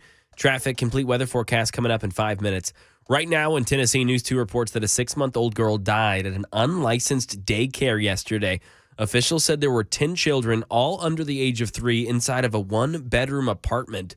The 33-year-old babysitter is being investigated. She said to police through a translator that the infant went down for a nap around 1:30, never woke up. Investigators said the babysitter told them she had been running the babysitting service for several years and charged $25 per child. President Biden met today with German Chancellor Olaf Scholz. Ukraine was the big issue on their agenda. Karen Travers. President Biden sent a strong message to Congress Friday, saying lawmakers better step up on aid to Ukraine. The failure of the United States Congress, if it occurs, not to support Ukraine is close to criminal neglect. It is outrageous. Ahead of their meeting, the president thanked German Chancellor Olaf Scholz for doubling Germany's military aid to Ukraine this year and said the U.S. now has to step up and do its part. In Tennessee, Fox 17 says that parking rates will be reduced by 60% for musicians after a partnership was reached with the mayor's office of Nightlife Musicians Group. Now local musicians will be able to access a QR code that provides that discount in all 8 downtown facilities.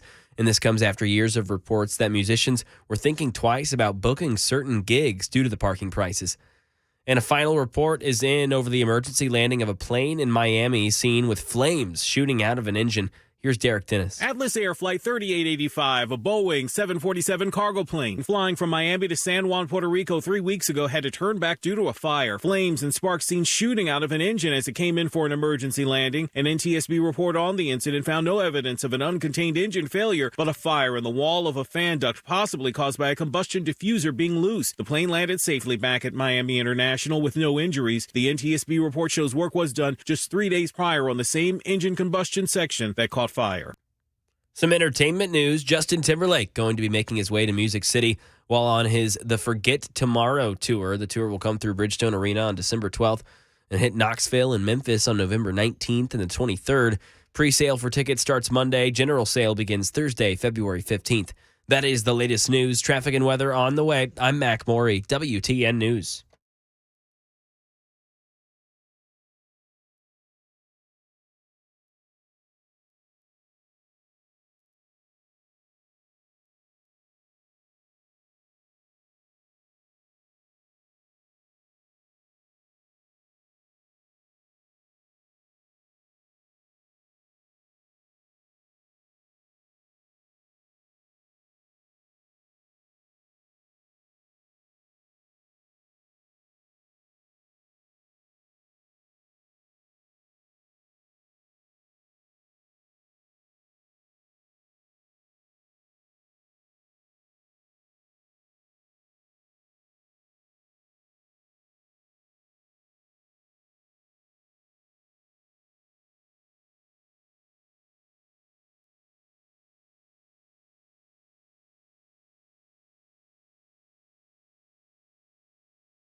It is 6 minutes now past the hour of 5 o'clock on Super Talk 99.7. Brian Wilson in the chair and on the air for 2 more hours on this Friday, the 9th day of February.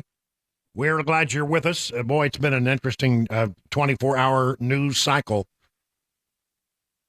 Unbelievable stuff has happened, and we'll get into it in just a moment. Glad that you're with us. Mac Morey's in the newsroom, and in a few minutes we'll be touching in with our Super Bowl segment in Mac Morey's wild world of sports. Chris Webber is in the control room pushing all the blinky buttons and doing an able job there, and I am your friend and radio buddy. And by the way, so we're going to be also getting into Phone Your Farm Friday round 2. Hopefully get some other topics in there because there's other things to talk about for sure.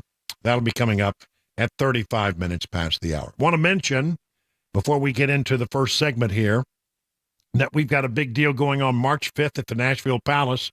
That's right, we're playing the Palace Super Tuesday, March 5th, a Super Talk live event, a free event. Well, the event is free. If you're going to have food and drink, it's on you.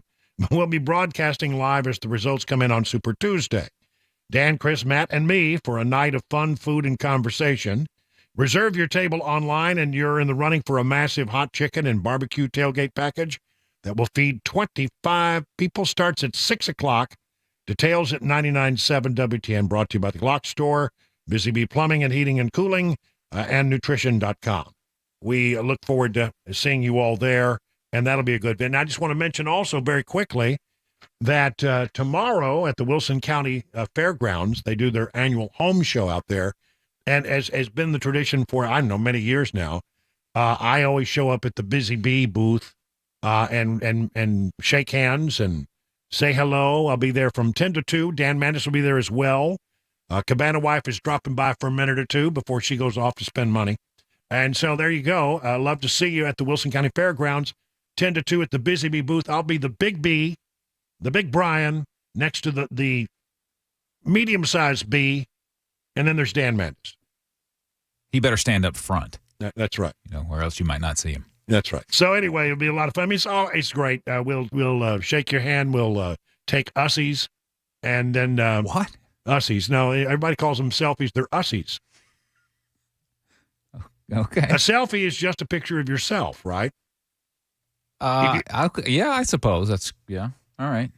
Wheezies. I don't know what. Yeah, Wheezies. That's better. All right.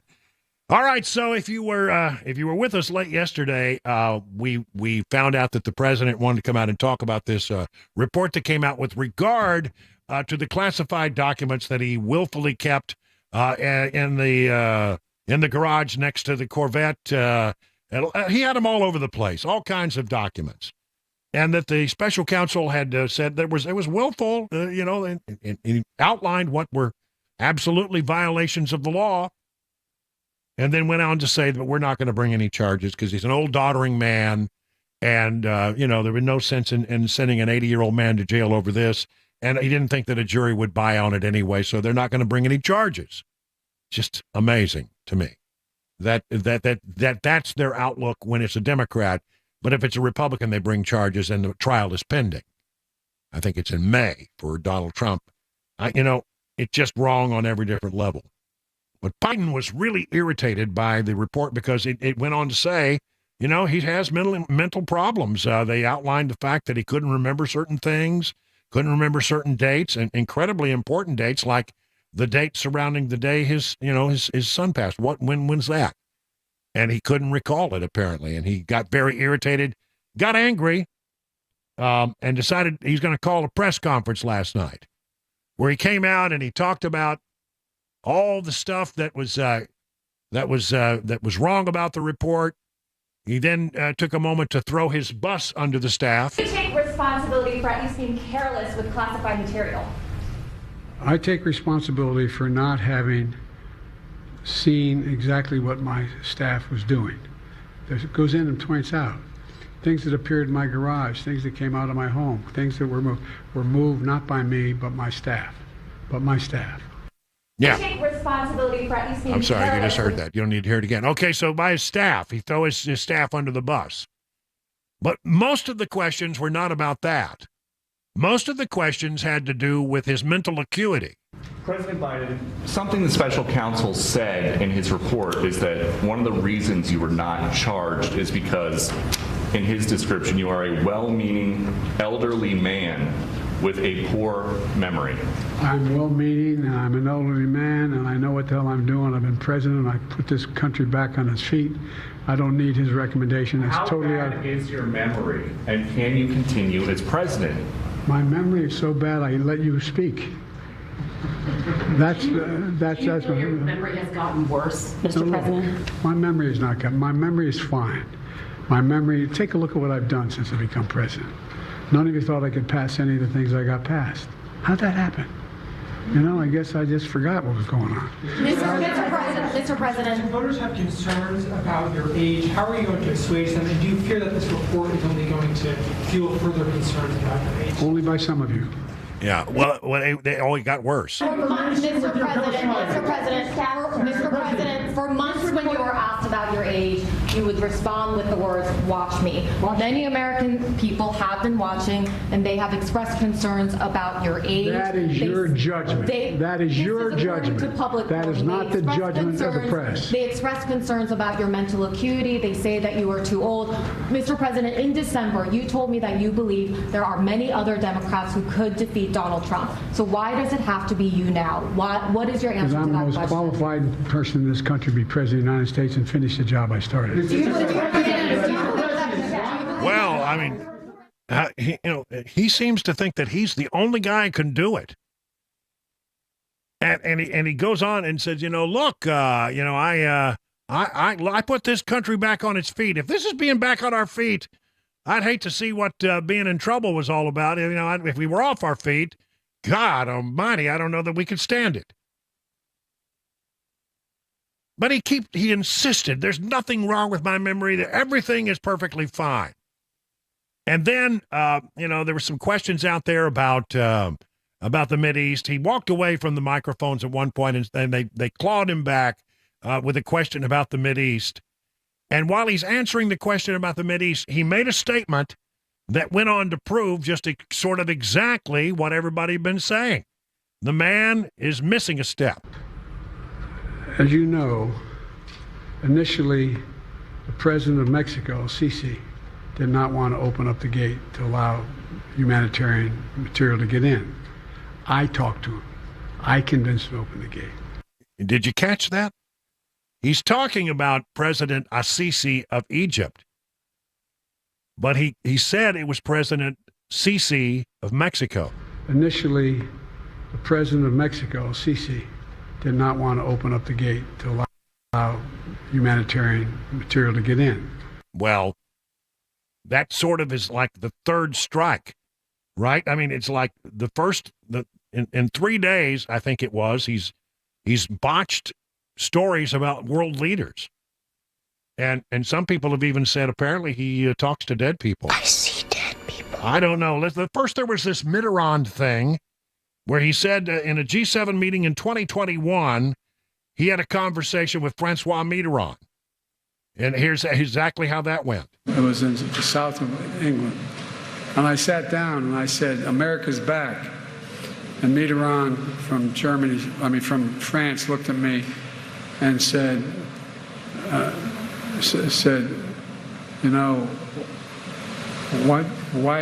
long are you back for? Well, that could not have possibly happened because Francois Mitterrand died in 1996. This meeting took place in 2021.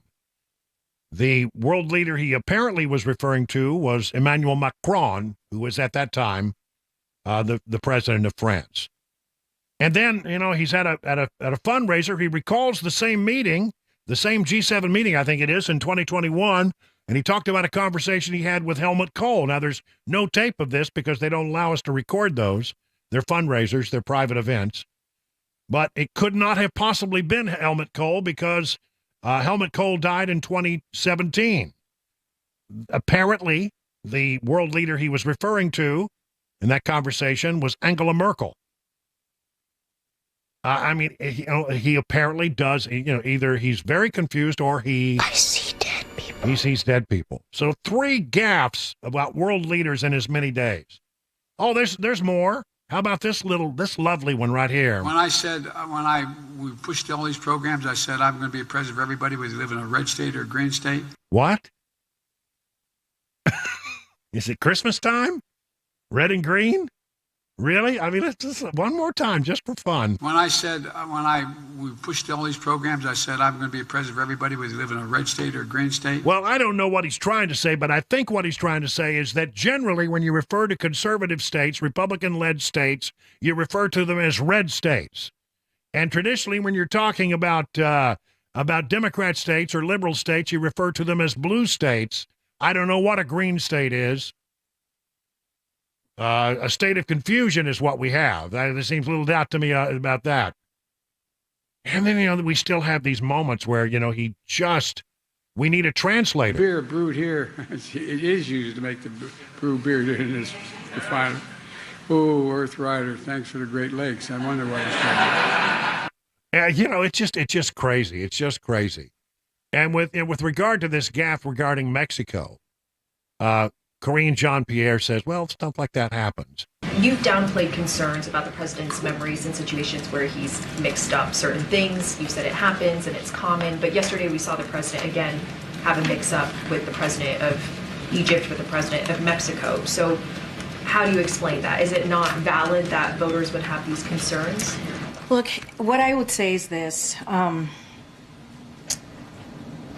This is a president that has had relationship with world leaders for more than 40 years. Mm-hmm. He has. Mm-hmm. And at times, and I even said this yesterday, has he misspoken, as many of us do? I've laid out some examples of even Speaker Johnson just on TV on Meet the Press on Sunday, who said he supports Iran when he meant to say he supports Israel. It happens. It truly, truly happens. Well, anyway, I don't know, what she's talking about because, does everybody every once in a while have a gaffe? Yeah. Have I had one? Sure. Now and then. You say you're on a thought link and you're not focusing as completely as you should. It happens to everybody, but not like this. Not like this. And this was all pointed out by the special counsel, and that's why Biden got so irritated. Absolutely irritated. Yesterday was not a good day for Donald Trump. I'm sorry, I just did it right there. Not a good day for Joe Biden, a very good day for Donald Trump. Donald Trump, he got a pretty good readout from how the Supreme Court arguments went with regard to whether he should be kicked out because of the 14th Amendment. Seems like the high court's poised to rule in his favor on that. He did well in the Nevada primary caucus, did well there. It was a pretty good day for him. And then this special counsel report came out, a very bad day, the beginning of a very bad day that Biden himself made worse by having this press conference last night. I can't imagine that staff was in favor of this. No, Mr. President, no. We'll put out a statement. That's the best way to handle it. Don't go out there. He was angry. He was hacked off. And I'm pretty sure he wanted to get out there and have his say. By the way, there are some interesting things that we're learning as a result of that report that came out yesterday, especially how Joe Biden felt about the situation in Afghanistan. Some people are saying that he, indications in the report that he thought about resigning when Obama decided to send more troops to Afghanistan. It helps you understand why he was so passionate about getting out of Afghanistan when he became president of the United States. And that many people look at was the road to ruin on foreign policy, everything that followed after. Just a horrible, disastrous, no good, very bad day for Joe Biden. 21 past the hour now.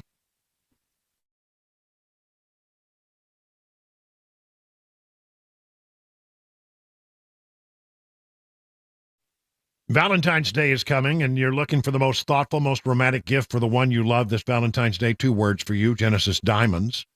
Maybe it's a simple pendant or an exquisite one-of-a-kind designer ring. Genesis can help you pick out the most memorable and special piece of jewelry for the occasion. And to make it even sweeter, from now until Valentine's Day, whether you spend $199 or $199,000, Genesis will give you some chocolates, fresh flowers, and dinner out, all at no charge. It's a great deal, guys. It's a one-stop ultimate Valentine's Day experience. When you buy any piece of beautiful jewelry, they'll give you some beautiful flowers from Jenny's Flowers, some yummy chocolates, and a gift card for dinner at STK Steakhouse. So stop wasting time. Get to Genesis. They've got a spectacular collection of memorable romantic gifts from $199 to $199,000. And right now, they're going to throw in chocolates, flowers, and dinner out at no extra charge. Happy Valentine's Day from Genesis Diamonds, Green Hills and Cool Springs.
Donald Trump to appeal a decision from special counsel Jack Smith, some juvenile crime in Tennessee, and earthquakes around the nation. Those stories and more coming up. Super Talk 99.7 WTN.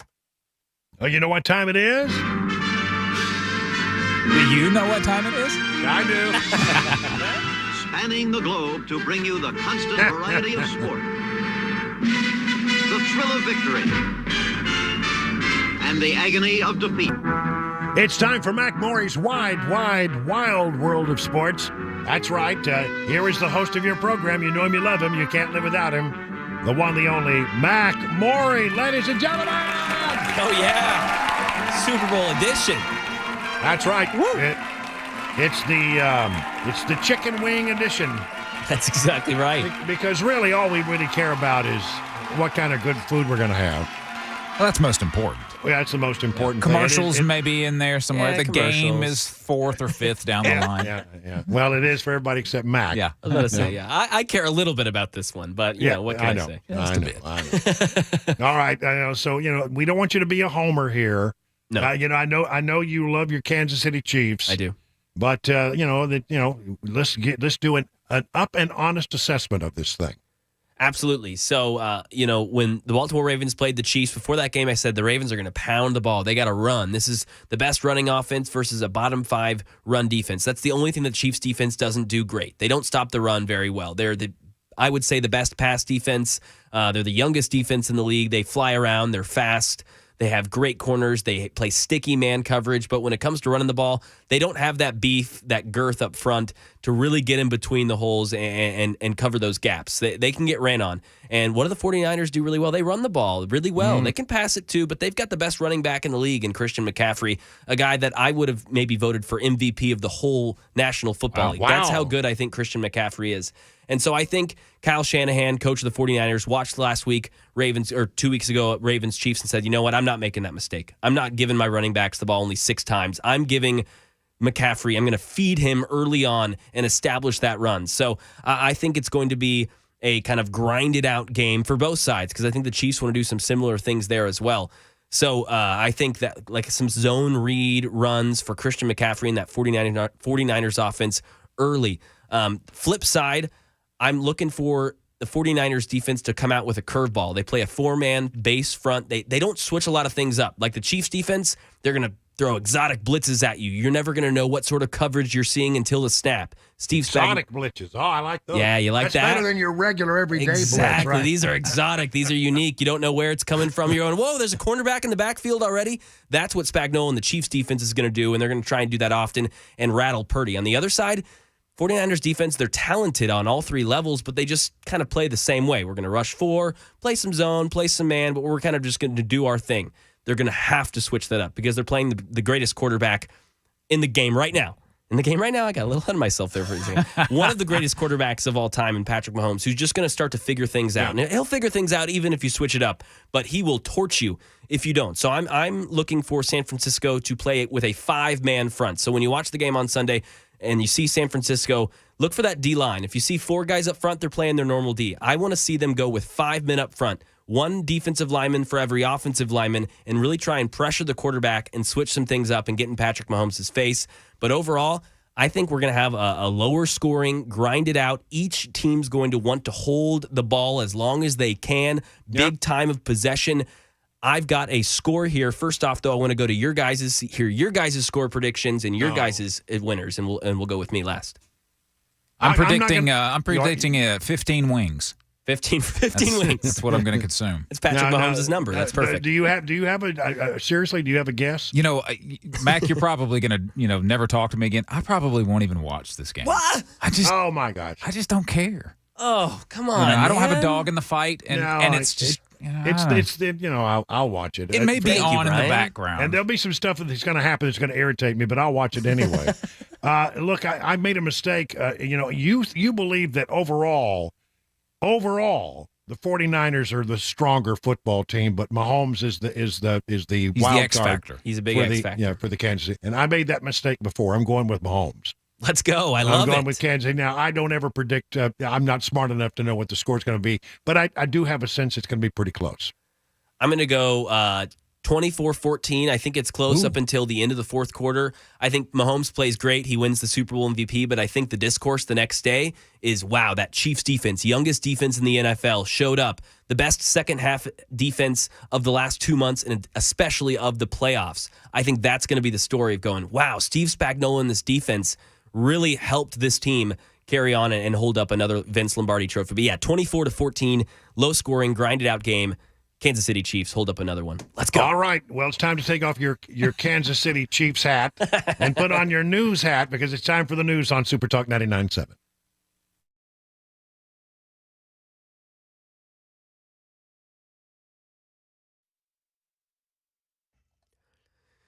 5:31, I'm Mac Maury with your top stories. 58 degrees, been a cloudy, rainy week, expecting a rainy weekend as well. Possible storms later tonight. Traffic report, weather forecast in 5 minutes. Former President Trump's legal team says they will appeal a decision by a federal appeals court that ruled Trump does not have immunity from prosecution. The D.C. Court of Appeals has said that presidents are not above the law. The ruling was related to the federal election interference case against Trump that was brought by special counsel Jack Smith. Here's Rick Klein with more. The case that could be before the Supreme Court soon of his sweeping claims of presidential immunity from prosecution against anything he did while president. That would cover all of the actions on and around January 6th while he was still president, and it would make that part of the special counsel's investigation into him essentially go away. That has now been decided by a panel of circuit court judges this week that kind of picked apart every single argument that the Trump team put forward. But if it goes to the full circuit court and or the Supreme Court, that could be far more consequential. Crime in Tennessee. 18-year-old Rico Das has been arrested in connection with an allegedly targeted double homicide shooting outside of Meigs Magnet School last night. The shooting ended in the death of two teenagers ages 16 and 17. They've now been identified as Takeo Bills of Chapel Hill and Jalen McAdams of Franklin. Das was arrested this morning on an outstanding attempted homicide warrant for shooting another teenager last weekend. And a lot of shaking going on. People feeling earthquakes today in Los Angeles and Hawaii. Here's Jason Nathanson. The Southern California quake centered near Malibu, magnitude 4.6 according to the USGS. Strong enough for people to feel it and definitely know what it was, but no immediate reports of damage or injuries. The SoCal quake followed a much larger quake on the Big Island of Hawaii Friday, a 5.7 centered near the southeast of the island. That came with reports of power outages. No threat of a tsunami from either quake. And that is the latest news, traffic, and weather next. I'm Mac Maury, WTN News.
Let me tell you about the folks over at DT McCall's. Good people. They got a company that will sell you anything you need for your house, practically. Appliances, furniture, you need something for your bedroom, you need something, a big couch, whatever it is, recliner, you got it. They got all kinds of stuff. Appliances, whatever you can imagine. You would not believe the selection of appliances they have there. And they're going to treat you right. They're going to give you an honest price that will you'll never pay extra for things like delivery or setup or haul away. The price they give you will be an honest price. You'll never be charged an upcharge because of that stuff. They're going to be honest with you. And that's how they get to be a company that's been around for more than 100 years. You know, you don't make it more than a century without having a good reputation, and I think they do. Whenever possible, they like to sell stuff that's made and manufactured right here in Middle Tennessee. Keep the dollars local. So listen, whatever it is you need for your home, why don't you go by and look at the stuff they have on display at your nearest DT McCall's. To find out the one nearest you, go to their website, dtmccalls.com.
38 minutes past the hour. Guess what? It's Friday, and it's we're in the second half hour of the 5 o'clock hour, so it's that thing we do every Friday, a little thing we like to call Phone Your Farm Friday.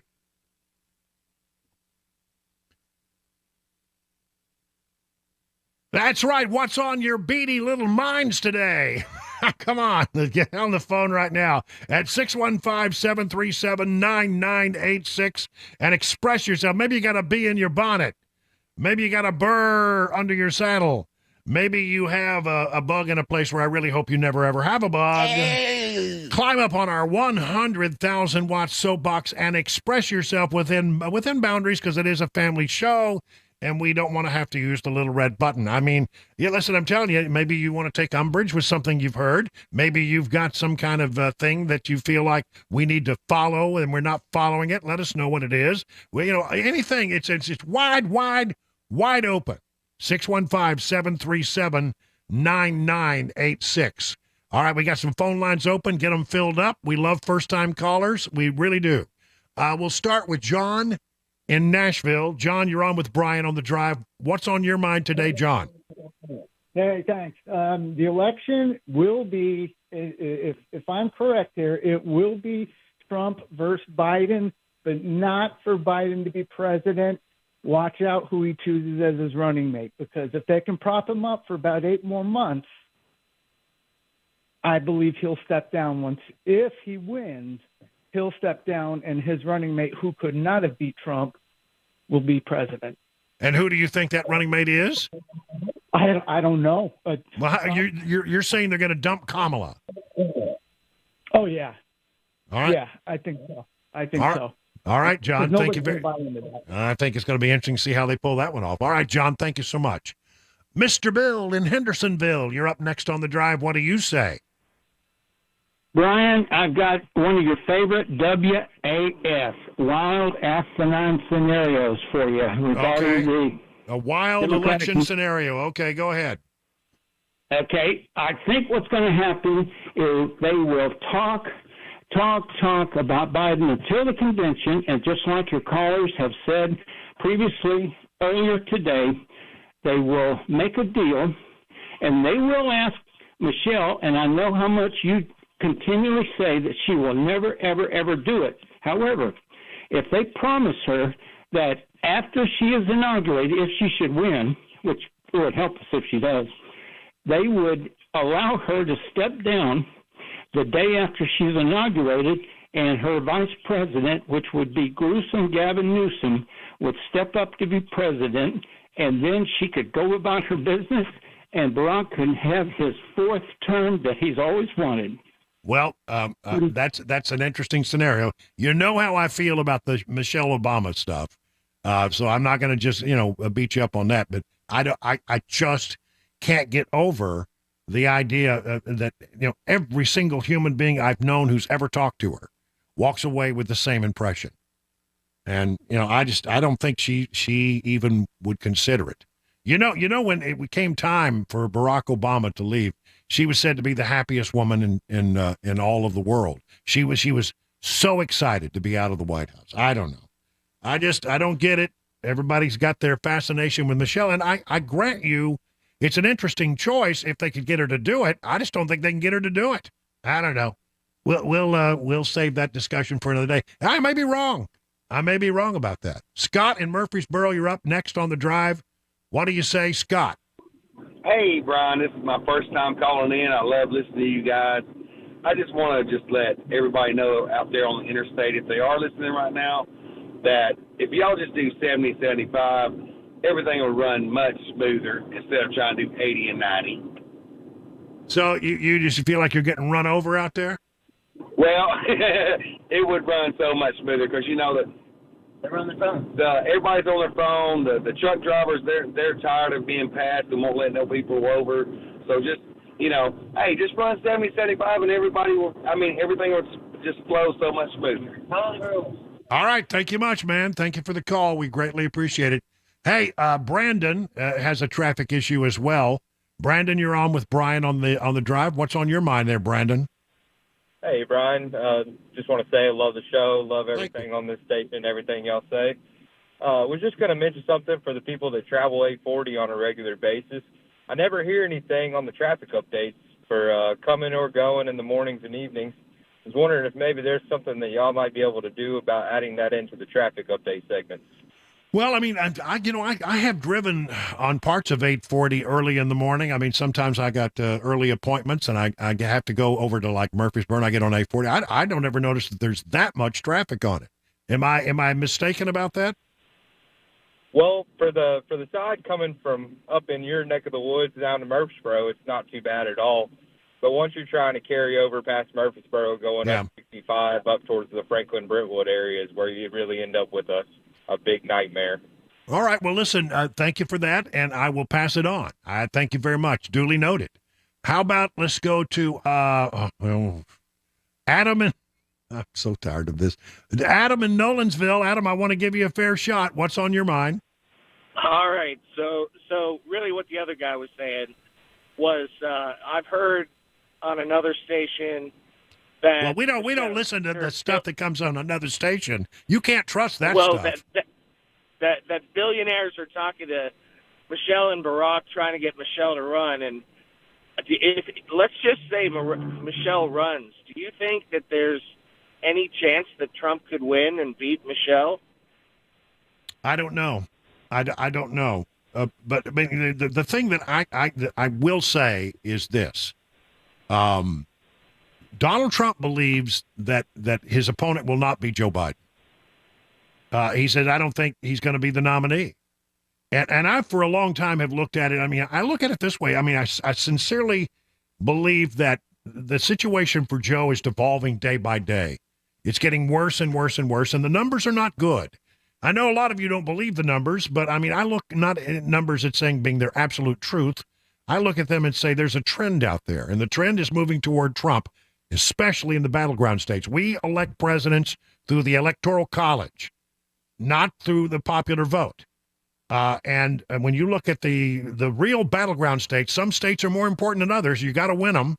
Because there's going to be a certain number of blue states and a certain number of red states, but those purple states, how they break really determines how the election wins. You got to look at it that way.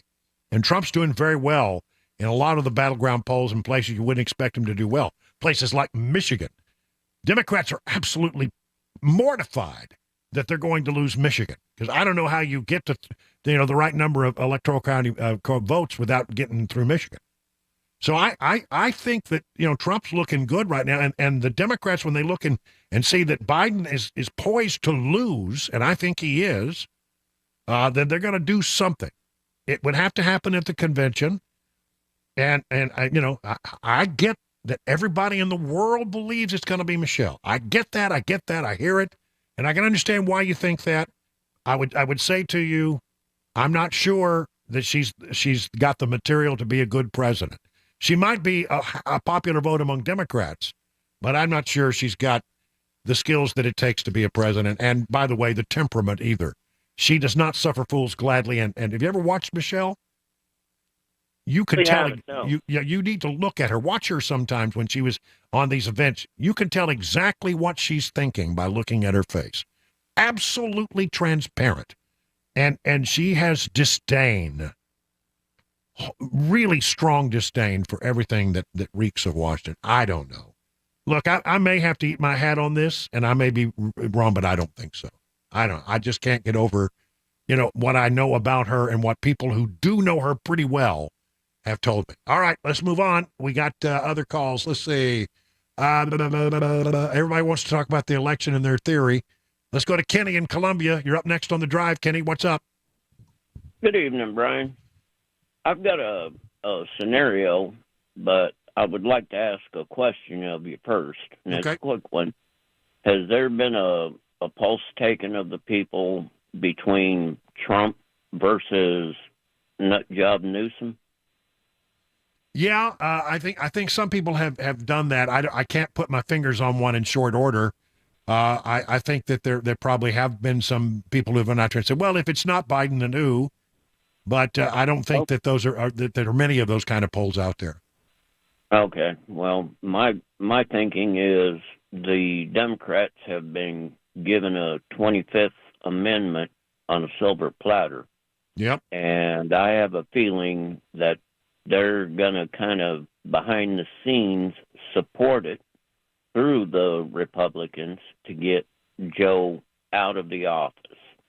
And Gruesome Newsom, as the one fella put it, I call him nut job, but I have a feeling he's been being groomed for the position. I think that's a good observation. I do. They sent, I believe, the DNC sent him over to China to see how he got along with Xi Jinping, and if that went well, of course, we the people wouldn't know about that, but if he got along, I have a feeling that the Democrats, through back channels and ultimate secrecy without the people knowing, are going to quietly support the 25th Amendment, but that would take so long that poor old Kamala won't have but maybe a month or two before the election. Yeah, well, listen, that's an interesting thought. But I mean, if she was the president, if she became, if Biden was out and Kamala, stepped in, you're right, she wouldn't. But then they would have to kick her out. Would she not be the most likely person to support if she was already in the office? That would be nut job Newsom. Okay. Well, I don't disagree that they may turn to Newsom, but I don't know. I'm beginning to wonder. I think they're going to try to get him across the goal line. I mean, and I hope actually that's the best outcome, because if they do, then I think Trump can beat him. I actually do believe that. All right. How about Rick in Nashville? Boy, some people out there have really got these elaborate theories. Rick, you're up next on The Drive. What do you say, Rick? Brian, I have a prediction. Okay. Okay, here's my, and I don't know whether it's going to be accurate or not, but I think the Dems have tried everything they can to prevent Trump from being elected by the people. So I think towards the very end of this 2024 previous election that they're going to have, I think that Mueller, who has laid low for a long time now and made a big deal out of Mar-a-Lago and how critical it was to raid Mar-a-Lago and all that, and then he never came out and said anything about why he had to do it. I think towards the very end, before the election, he's going to come out with some kind of radical scenario that's going to try to derail Trump from the election. Listen, I think they're going to throw everything they can. I mean, I think you're right about one thing. I don't know about that particular scenario, but I do think that they're going to try to throw it. They have tried to throw everything they can at Trump. Have you looked at his docket lately? All the different places he needs to be for trial. 51 past the hour now.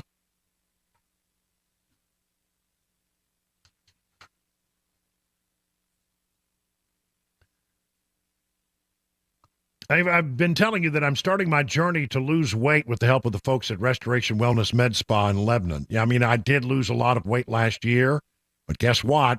I got to feeling better after I went through some medical issues, and my appetite came roaring back, and so did the weight. I've never taken on a weight loss client before, but I really like the way Carly and Jamie and the folks at Restoration Wellness Med Spa approach this. It's not a one-size-fits-all approach. They took the time to really look at my history, to talk to me and learn about my lifestyle, and then customize a plan that best fits my particular needs. That's right. It's a customized treatment plan. Now, I'll be sharing how it's going in the days ahead, but why don't you do what I did? Set up an appointment to develop your customized treatment plan at Restoration Wellness Med Spa.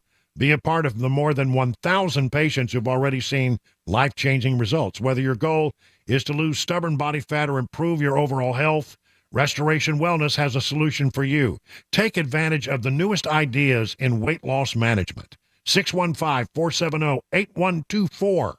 Learn more at restorationwellnessmedspa.com. That's restorationwellnessmedspa.com.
6:01, I'm Mac Maury with your top stories. 59 degrees, a rainy night, rainy weekend ahead, tracking some possible storms. We got a traffic report, complete weather forecast, tell you all about it 5 minutes away.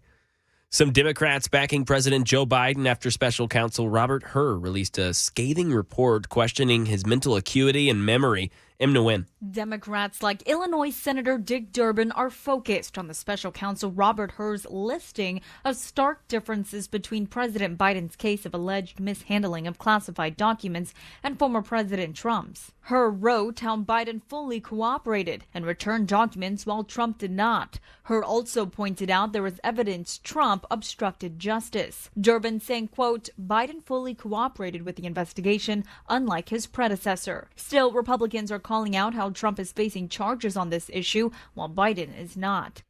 A manhunt in Tennessee. Many of us had our phones go off last night after the TBI issued a blue alert. It was for a man wanted in connection to the death of a Blount County deputy, Kenneth DeHart, aged 42, wanted with first-degree murder, among other serious crimes. TBI reporting deputies with the Blount County Sheriff's Office initiated a traffic stop on an SUV on Sevierville Road in Maryville. The driver, who was identified as DeHart, would not cooperate. When asked to get out of the vehicle, a taser was used, no effect. DeHart then took out a handgun, fired shots at deputies. 2 officers were shot. The sheriff says Deputy Greg McGowan was killed and another female deputy was shot in the leg, and she returned fire. The female deputy, Deputy Eggers, was treated and released from a hospital. Both the brother and the girlfriend of DeHart have been arrested and charged with accessory after the fact. A surge in extremist views among men online, raising the risk for women, according to a new government analysis. Here's Derek Dennis. New intelligence by the Department of Homeland Security says violence toward women has increased in the last year due to a surge in online traffic among men who consider themselves part of a so-called incel movement. It connects a rise in online activity on a website used by incel extremists with at least 4 homegrown attacks since 2018, including at a mall in Allen, Texas in May, where 8 people were killed. A DHS analysis shows incel ideology involves long-standing gender-based grievances and violent misogyny that could spur future attacks. Right now in Tennessee, News 2 says on where the most car crashes report in Davidson County based off of data from Metro Police. Since the beginning of last year, there's been close to 20,000 car crashes reported. The intersection that had the most crashes in Davidson County, Murfreesboro Pike and Mountain Springs Road. Second, Murfreesboro Pike and Bell Road. Then Murfreesboro Pike and Hobson Pike. According to Metro's analysis of crash data from last year, unsafe lane changes, speeding, and failure to yield were the top contributing factors in car crashes. That's the latest news. Traffic and weather next. I'm Mac Maury, WTN News.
It is 8 minutes now past the hour of 6 o'clock on Super Talk 99.7. Time for our fourth and final hour on this Friday, February 9th. That's right. We're gonna wrap it up here and call it a weekend. Call it a Super Bowl weekend. Get ready for the game with some good wings. Oh man, I can't wait. Cabana Wife's wings are just the best. Looking forward to that. Listen, we don't know exactly where she is or what her time schedule is. I don't have the information, but Jill Biden is in town today. She allegedly was doing a fundraiser, and it was a private event. Press is generally not allowed to fundraisers. Although early on, when they announced that she was coming, before all this stuff broke in Washington yesterday, she was going to do some kind of press availability. I see no evidence that has occurred, and sadly I didn't get my invitation. I don't know why. I know. Come on, that's a shame. I know, but she's a parent. That's why you didn't see Joe Biden today. Well, that and the fact that he made a complete mess of things last night. What a mess that was. Listen, yesterday they came out with this classified report. This report about the classified documents that they found in the various properties where Joe, hangs out. Some of them his home, some of his office, etc. And much of the attention turned, and I think, understandably so, it turned to the discussion of his the things that were said about his mental acuity and whether he's up to the task of doing the job, given some of the things that were reported by the special counsel, his lapses in memory, and they said that, we're not going to bring any charges because he comes across as a doddering old man with memory issues. So I'm paraphrasing. But I don't want to lose sight of what they found. Even though they decided not to bring charges, you need to understand the depths of the problem with these classified documents that surround Joe Biden. Now, he's not going to be charged with it, but I think it's important to know because, Donald Trump is going to be charged with it. So let's see what we find. The real muscle of what I'm going to read to you comes from the Washington Examiner. 5 takeaways from the Biden classified document report. Here are the top takeaways. Fudged timeline. After CBS reported on January 9th, 2023, the classified documents had been found in Biden's private office 2 months earlier.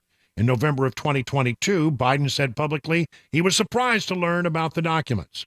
We are confident that a thorough review will show that these documents were inadvertently misplaced and the president and his lawyers acted promptly upon discovering this mistake, said White House Special Counsel Richard Sauber in a statement on January 12, 2023. But Hur's report, the one that came out yesterday, revealed that Biden was caught on tape acknowledging that he had classified documents in his home as early as 2017, years before claiming he had no knowledge of possessing classified material, and at that time, Biden did not have the legal protections of being the president. The best case for charges would rely, this is from the report, the best case for charges would rely on Mr. Biden's possession of the Afghanistan documents in his Virginia home in February of 2017 when he was a private citizen and when he told his ghostwriter, they were working on a book, that he had just found classified material. Hur wrote citing a recording from 2017 that captured Biden announcing to his ghostwriter he had just found all the classified stuff downstairs. He knew he had classified material in 2017. The ghostwriter who helped Biden pen his 2017 memoir, Promise Me Dad, destroyed recordings of conversations with Biden after learning that Attorney General Merrick Garland had appointed a special counsel to investigate the matter. The recordings had significant evidentiary value. Prosecutors considered charging the ghostwriter with obstruction of justice but opted not to, a decision likely to draw scrutiny from Republicans given that 2 of former President Donald Trump's aides are facing obstruction charges for their treatment of evidence involving classified material in Trump's home after the start of a criminal investigation. FBI agents forensically recovered most of the recordings from the ghostwriter's devices, their digital recording devices. Portions of a few files appear to be missing. The recordings may have contained evidence that Biden retained and shared classified material while he was a private citizen. Prosecutors decided against criminally charging the ghostwriter in part because the writer shared near verbatim transcripts of the recordings with investigators, including for the portions of the recordings that the FBI could not recover. But because they didn't have the actual recordings, it's unclear whether investigators could verify whether the transcripts were completely accurate. Hur noted that Biden had read aloud, listen to this, had read aloud from notebooks containing obviously sensitive information, discussing intelligence briefings with President Obama while talking with his ghostwriter. Now, often he would skip over classified passages from the notes that he had from the classified documents, but at least on 3 occasions, he read aloud from the classified portions. He shared with his ghostwriter classified material. In this category, they say drip, drip, drip, rather than turn over all the classified documents in Biden's possession immediately after discovering the first papers in Washington, D.C. Attorneys took more than 2 months and conducted several searches on their own before the extent of the issue became clear and a special prosecutor appointment became necessary. The timeline seemingly contradicts the picture of an immediate compliance that Biden's team had tried to paint for the president to contrast with Trump's classified document problem. I mean, they said, we immediately started cooperating. Through November and December of 2022 and January of 23, Biden's attorneys, including his personal lawyer, discovered additional batches of documents at the Washington office and the Wilmington home, alerting the National Archives each time. After the initial discovery of classified documents at the Penn Biden Center, they were everywhere. Garland asked John Lausch at the time, the U.S. Attorney for the Northern District of Illinois, to oversee the criminal investigation the DOJ opened on November 9th. One episode from January of 2023 could shed some light on Garland's decision to appoint a special counsel. Bauer and one of Biden's lawyers discovered a document with classification markings from the Obama administration in a notebook in the basement of Biden's Wilmington house on January 11th, 2023. The next day, Hur said in a report, Bauer contacted Lausch to tell him about the discovery of the notebook. At that point, it was at least the 3rd time Biden's attorneys had uncovered classified material in one of Biden's private spaces. The FBI immediately sent agents to the house to recover the latest documents, but Biden's lawyers told the FBI they could not take the notebook. They said, we don't have permission for the FBI to search and seize the notebooks that contain the marked classified document. And there was other indications where they dragged their feet before they finally turned them over. Now, this one is good. This is really interesting. While laying out the process by which Biden's vice presidential office handled sensitive information, Special Counsel Hur noted that Biden's struggles with keeping tabs on classified documents may have existed for years before the criminal investigation began. Hur cited an example from 2010 involving a classified briefing book containing top-secret, sensitive, compartmentalized information that Biden seemingly misplaced in the Hamptons, I guess while he was on vacation. That type of classified information is among the most sensitive in government. Compartmentalized, sensitive information, top secret. In 2010, the executive secretary team raised concerns about the number of classified briefing books that Biden had not returned, and the fact that even when they were returned, some of the contents were missing. Aides raised concerns at the time that nearly 30 of the classified briefing books from the first 6 months of 2010 were outstanding, that Biden had not returned them. Now, they were allowed to take this stuff home, but they had to return them. Biden wasn't returning, and when they returned, there were classified portions that were missing. In August of 2010, Biden failed to return one highly sensitive briefing book that Biden had received during a trip to the Hamptons in New York. We were unable to determine whether these materials were ever recovered, although they were likely found and disposed of by military aides or naval enlisted aides, Hur said. After that briefing book disappeared, a member of Biden's counsel met with Mr. Biden to discuss the handling of classified material. They had to go in and remind him of the proper way to handle classified papers. But the picture of a politician who has long failed to follow classified document rules contradicts the claims from Biden's allies that he's been a conscientious steward of sensitive material throughout his career. Hur's characterization also raised questions about how Biden reacted in September of 2022 to the investigation into his predecessor. He actually went on 60 Minutes. Remember this? We actually have this clip somewhere, and said, it's amazing. How could anybody be that responsible, speaking of Trump, as to leave classified documents in a storage room? Oops. Bet he wishes he could take that one back. Mr. Biden's memory was significantly limited, both during his recorded interviews with his ghostwriter in 2017 and his interviews with the special counsel in 2023. The special counsel cited the president's limited precision and recall during his encounters with the DOJ and in recordings of interviews with his ghostwriter when concluding that prosecutors could not likely build a case that would convince a jury. Biden intentionally squirreled away classified documents. The likelihood that Biden would successfully avoid conviction on criminal charges by presenting himself as a well-meaning but elderly man in his mid-80s factored into Hur's decision not to recommend Biden be prosecuted. But the damage from that conclusion could have even worse and more long-lasting implications for Biden's reelection than will Hur's decision to clear Biden from criminal charges. So Biden gets to skate. I mean, there was real damage done to him by the comments that they had about his memory was lacking, that he couldn't recall, that interviews that even his ghostwriter did in 2017 were called extremely slow and painful. I'm paraphrasing, but that's something like that. And that his memory was lacking, which probably in the long run was probably one of the most damaging things that could be said for a guy who's trying to convince America that he's still on his game and wants to be reelected for another 4 years. But there's a lot of there. He says there's no there, but there's a lot of there.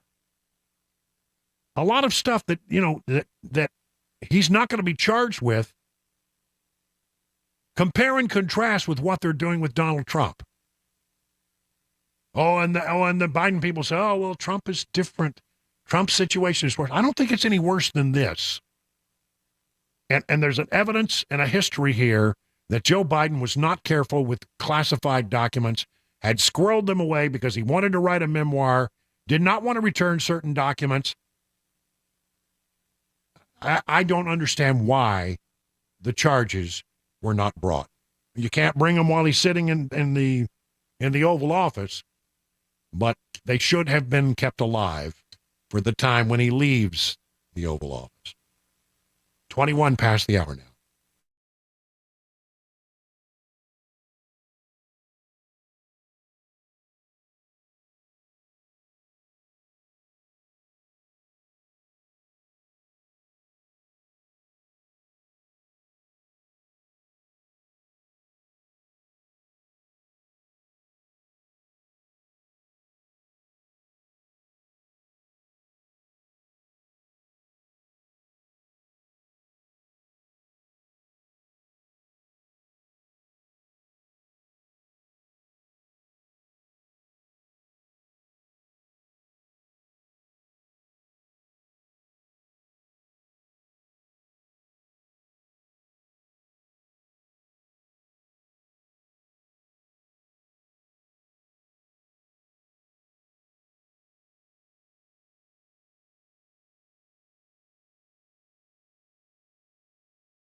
25 minutes now past the hour of 6 o'clock on Super Talk 99.7. Brian Wilson in the chair and on the air. So glad that you're with us on the Friday. Head into the Super Bowl weekend. You know, they say that Monday is the day that more people call in sick after the Super Bowl. Yeah, guess who won't be here on Monday? You're not going to be here? No, not me. Oh. You're telling me that Mac Morey's not going to be here? Yes, it's a foregone conclusion that he never works the day after the Super Bowl. He asked for the day off. Yeah, asked for the day off. Yeah, I think this is like the third year in a row. Mm-hmm. It's just a tradition for him. Disappoints me. Yeah, because we're going to have to talk to him about how the Kansas City Chiefs lost. I have a see that. I think that's the main reason he doesn't want to work is because don't want to risk that conversation. In case his team loses, then he didn't want to have to deal with anybody's heckling. He can't come in. He can't come in with his head held high. He's not going to come in. Yeah, but I have a feeling that if the Chiefs do win, he probably will show up for Mac's wide do you think so? Really? I think he would probably will just to gloat, if nothing else. Well, or we can call his sorry butt and put him on the phone. Yeah, all right, there you go. One way or the other. I'm sorry it's your day off, but by gosh, we want to have you on the air. I just want to mention very quickly before it gets too late that if you're got nothing to do tomorrow, you might want to come out to the Wilson County Home Show. First of all, it's a great show, but I'm going to be hanging out there with Dan Mandis and this gigantic bee over at the Busy Bee booth from 10 to 2 tomorrow, and I'd love for you to come by, shake my hand, take some ussies. Wheezies. We think selfie is really not the accurate way because a selfie is a picture of yourself. Yeah. Well, I guess if you take the picture of yourself and you're in it, it's still a selfie. But if there's more than one person in the show, it's a wheezy, not a selfie. I like that. I'm gonna see if I can coin that one. Yeah. Okay. Well, maybe we can say we started something. Yeah. So anyway, 10 to 2, I'll be there. Cabana wife's coming by for a while too to say hello, but she's going to go off and spend money. We're reworking a kitchen this year. Oh, yeah. Well, I'm sure she'll get lots of good ideas. When we moved into our lovely Wilson Manor here in bucolic Watertown, one of the things that we discussed was we wanted to rework the kitchen, and so she got this is the place you go for that kind of stuff. Well, and she's got she does magical things in a kitchen, so she's got to have a proper kitchen. Oh man, I'm telling you, listen, any dollar I invest in the kitchen is going to come back to me tenfold. Exactly. I mean, I'm telling you, she's a phenomenal cook. All right, enough of that. In the state of Maryland, there was a guy who was governor, and it was really quite surprising. I remember because I was there. I know him a little. I don't know him. I wouldn't say we're best buds, but I do know him a little bit. He was the governor of Maryland for 2 terms, 8 years. And what's remarkable about that is in Maryland, Democrats way outweigh the number of Republicans. I looked it up. It's 55% Democrat and 31% Republican in the state of Maryland. Most of the Republicans are over on the Eastern Shore. Baltimore, place called Rockville, Germantown. Those are the big population centers in Maryland, alongside, the nation's capital.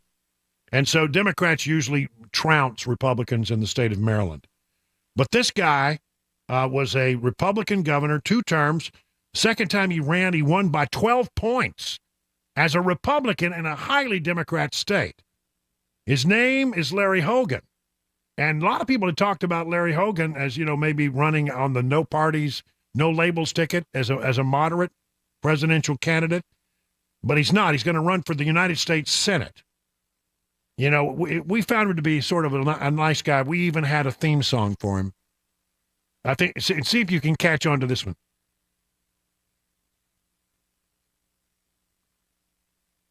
Do you remember that? Oh, yeah. I see nothing at all. Nothing? Hogan! That was a good show. No, that's right. Hogan's Heroes. That's the theme right there. Well, every time he would come on the radio, we would play his theme. And we never mentioned, he got it. He knew exactly what it was. But that was his theme song. You know, the thing about it is he might just win. He would be replacing Senator Ben Cardin, and no loss there if Ben Cardin's not running for re-election. But Larry Hogan, I don't know. I mean, and here's the thing you need to know. Wouldn't it be something if a Republican won as a Senate candidate in the state of Maryland? If there's a Republican who's poised to do that, it would be Larry Hogan. But again, what you have to know about Larry Hogan is, he may be a Republican, but you're not a conservative Republican if you run as a Republican in the state of Maryland. You're pretty moderate.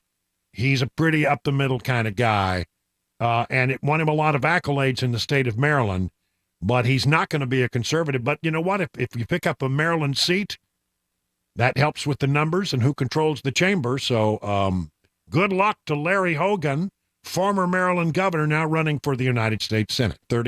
Make it 32 minutes past the hour of 6 o'clock.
39 minutes now past the hour of 6 o'clock on Super Talk 99.7. Means about 21 minutes now. We'll be handing it over to Mark Levin after the news. He'll continue on. A lot of stuff to talk about. He'll have a full plate, I'm sure. We often, end up at the end of the week with a bunch of stories that we sort of liked, and we just didn't get them across the goal line. And so, what we like to do is, do cleanup at the end of the week before we call it a week and begin our weekend. And so we really, some of these stories, they don't go together. And so we sort of need to smash them together. They don't blend easily. So I don't like abrupt radio where you're just jamming from one thing to the other. But sometimes though, you just got to squish them. Oh. And so let's squish some stories here. You ready? Love this story. Congratulations to Will Sykes over at Belmont University. There was a big prize at the Belmont basketball game, and if you could hit a half-court shot, you could get one free semester of tuition. Ooh, nice. Nothing but net, $19,000 worth of room and board at Belmont for 1 year or one semester. That's pretty slick right there. Yeah. Congratulations. Nothing but net, I guess. I don't know. I don't know what in the world is going on in Lebanon High School. Did you hear about this? Wait, is this number 2? Oh, this is number 2. I'm sorry. Okay, good. Thank you. I forgot. We're squishing. Right after school dismissed on Wednesday afternoon, a fight allegedly broke out between 7 girls at Lebanon High School. Began on the restroom on the 3rd floor, according to the Wilson County Sheriff's Office, spilled into the hallway, into the parking lot. I mean, this must have been a knockdown drag-out. Resource officers responded, able to take control and detain most of the girls involved. No weapons involved. No one taken to the hospital from any injuries. So apparently, I don't know. It was probably looked worse than it was. It was probably over those Stanley Cups. That's probably what it is. Yeah. Probably had someone stole someone's Stanley Cup or... Cabana wife got one of those for Christmas. She won't let me touch it. She's very proud of it. Her son gave it to her. Oh. Said all the hot moms in Franklin are carrying around the Stanley Cups. Got to have one. That's right. Number 3. The case is still open to the murder of Pauline Pusser, the former wife of McNair County Sheriff Buford Pusser. You know who that was, Buford Pusser? The 1970s movie Walking Tall. Ah, yeah. Yeah, I remember Walking Tall. That was loosely based on the life of Buford Pusser. The youngest sheriff in office in Tennessee's history. His wife died in 1967. As reported at the time, Pusser and his wife were going toward a disturbance in McNairy County when another vehicle came at the two at high speed and opened fire. Pauline died. Buford survived, even though he was shot in the jaw. But this week, TBI special agents were at the Adamsville Cemetery to oversee the exhumation of the body of Pauline Pusser. They said in a statement that she was, shot in 1967, and the Tennessee Bureau of Criminal Investigation was called in to investigate. As we have evolved to becoming the independent agency that we are today, the Tennessee Bureau of Investigation, this case has remained an active investigation. As with any unresolved case, agents have continued to re-examine files and follow any leads. A recent tip caused a review of the case file, and it showed that an autopsy never occurred. So with the support of Pauline's family and the consultation of the district attorney in the area, they have exhumed the body to answer critical questions, and provide crucial information that may assist in identifying the person or persons responsible for Pauline Pusser's death. That would be what? 67 is when it happened? That's an old case right there. Yeah.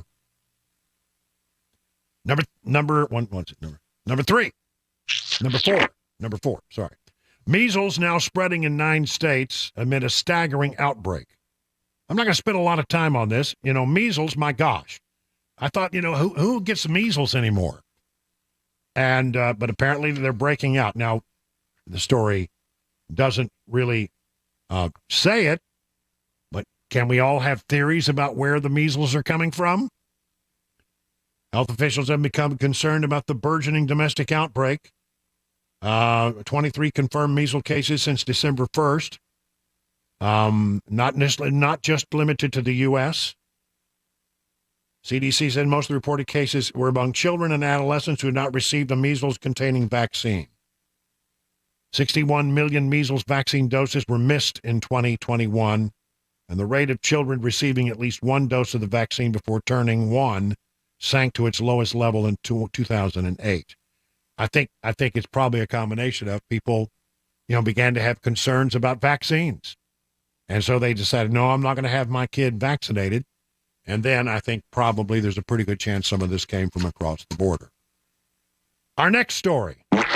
I love this story. This is fascinating. And I don't know if it's true or not. A couple of medical stories we have coming up here. A new treatment approach could be on the way for depression thanks to the University of California's San Francisco research team's discovery of a link between depression and high body temperatures. This is a study that was published in Scientific Reports, shows that depressive symptoms correlate with higher body temperatures. So if you are hot, cold-blooded people, apparently not depressed. People that are cold all the time, not depressed. People who are always hot all the time, likely depressed. But here's the interesting thing.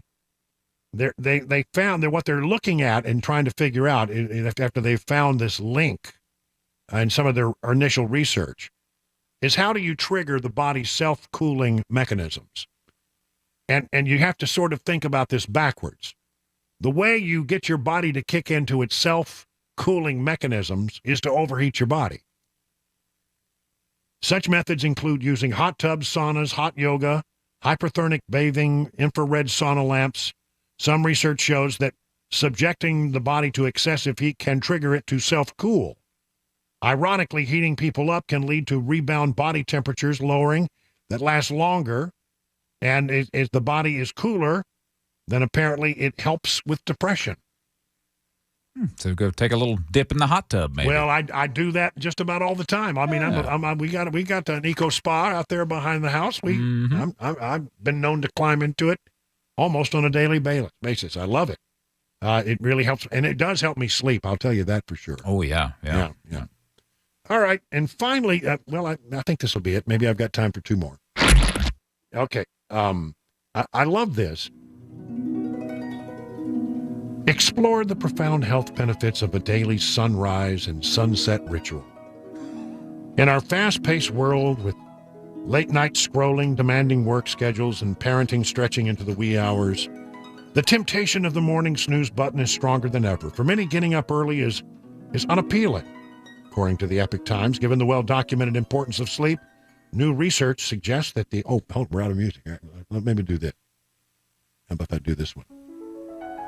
New research suggests that it's the only two I got. New research suggests that sunrise may be one of the most important things you can do for your health each day. Neuroscientist Andrew Huberman lists morning sunlight as one of 6 fundamental pillars of health, alongside daily exercise or movement, quality nutrition, managing stress, healthy relationships, and restorative sleep. Getting sunlight in your eyes first thing in the morning is absolutely vital to mental and physical health. Morning sunlight triggers a timely release of cortisol, aligning with the body's natural rhythm. He emphasizes this practice is possibly the most critical daily activity for metabolic health, hormonal function, and positive mental health. There is this thing called red light therapy, other light-based treatments. Yeah. Uh-huh. A lot of people are big into the red light. You don't have to work the red light. What is it, Roxanne? That's a different red light. Yeah, different. Sure, yeah. While these all offer effective therapeutic effects, the sun is our primal, potent, and free source of light therapy. At daybreak, the horizon presents more than a beautiful canvas. It offers a spectrum of light crucial for our well-being. Sunrise combines unique light wavelengths, each impacting the body differently. Dawn brings softer, diffuse sunlight, blending spectrum colors with dominant red and infrared rays. It's gentler than midday sunlight. Morning red light is known for its calming effects and its potential to reduce inflammation and enhance the all-important circadian rhythms. the circadian rhythms. You know, well, there's one problem with that. It all sounds good, except for the fact that it means I have to get up early. No, I don't want to have to do that. Well, sunset can help you as well, but I think sunlight in the morning, they say, is good. I enjoy watching the sunrise. You know, I try to get up and do it.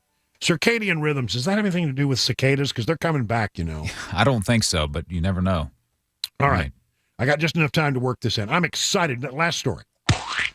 Paramount revealed Wednesday that Demi Moore is officially joining Landman, the next series from Yellowstone co-creator Taylor Sheridan and Christian Wallace.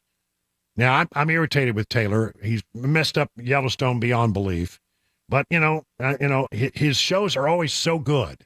I love his writing. I love his dialogue. And this story, Landman, is about the West Texas oil and gas industry. This is going to be taking place in Odessa, Midland, my backyard. And Demi Moore will play alongside Billy Bob Thornton. Ooh, I like Billy Bob. Yeah, it's a contemporary series based on West Texas oil and gas industry. Moore will play Cammie, wife to one of the most powerful oil men in Texas, and friend of Tommy Norris, Thornton, the release states. It entered production, it's already underway, in February, and will tell the story of roughnecks and wildcat billionaires fueling a boom so big it's reshaping our climate, our economy, and our geopolitics. I'm telling you, I can't wait to see that one. That's like going to be going home every week. It is now 50 minutes past the hour of 6 o'clock.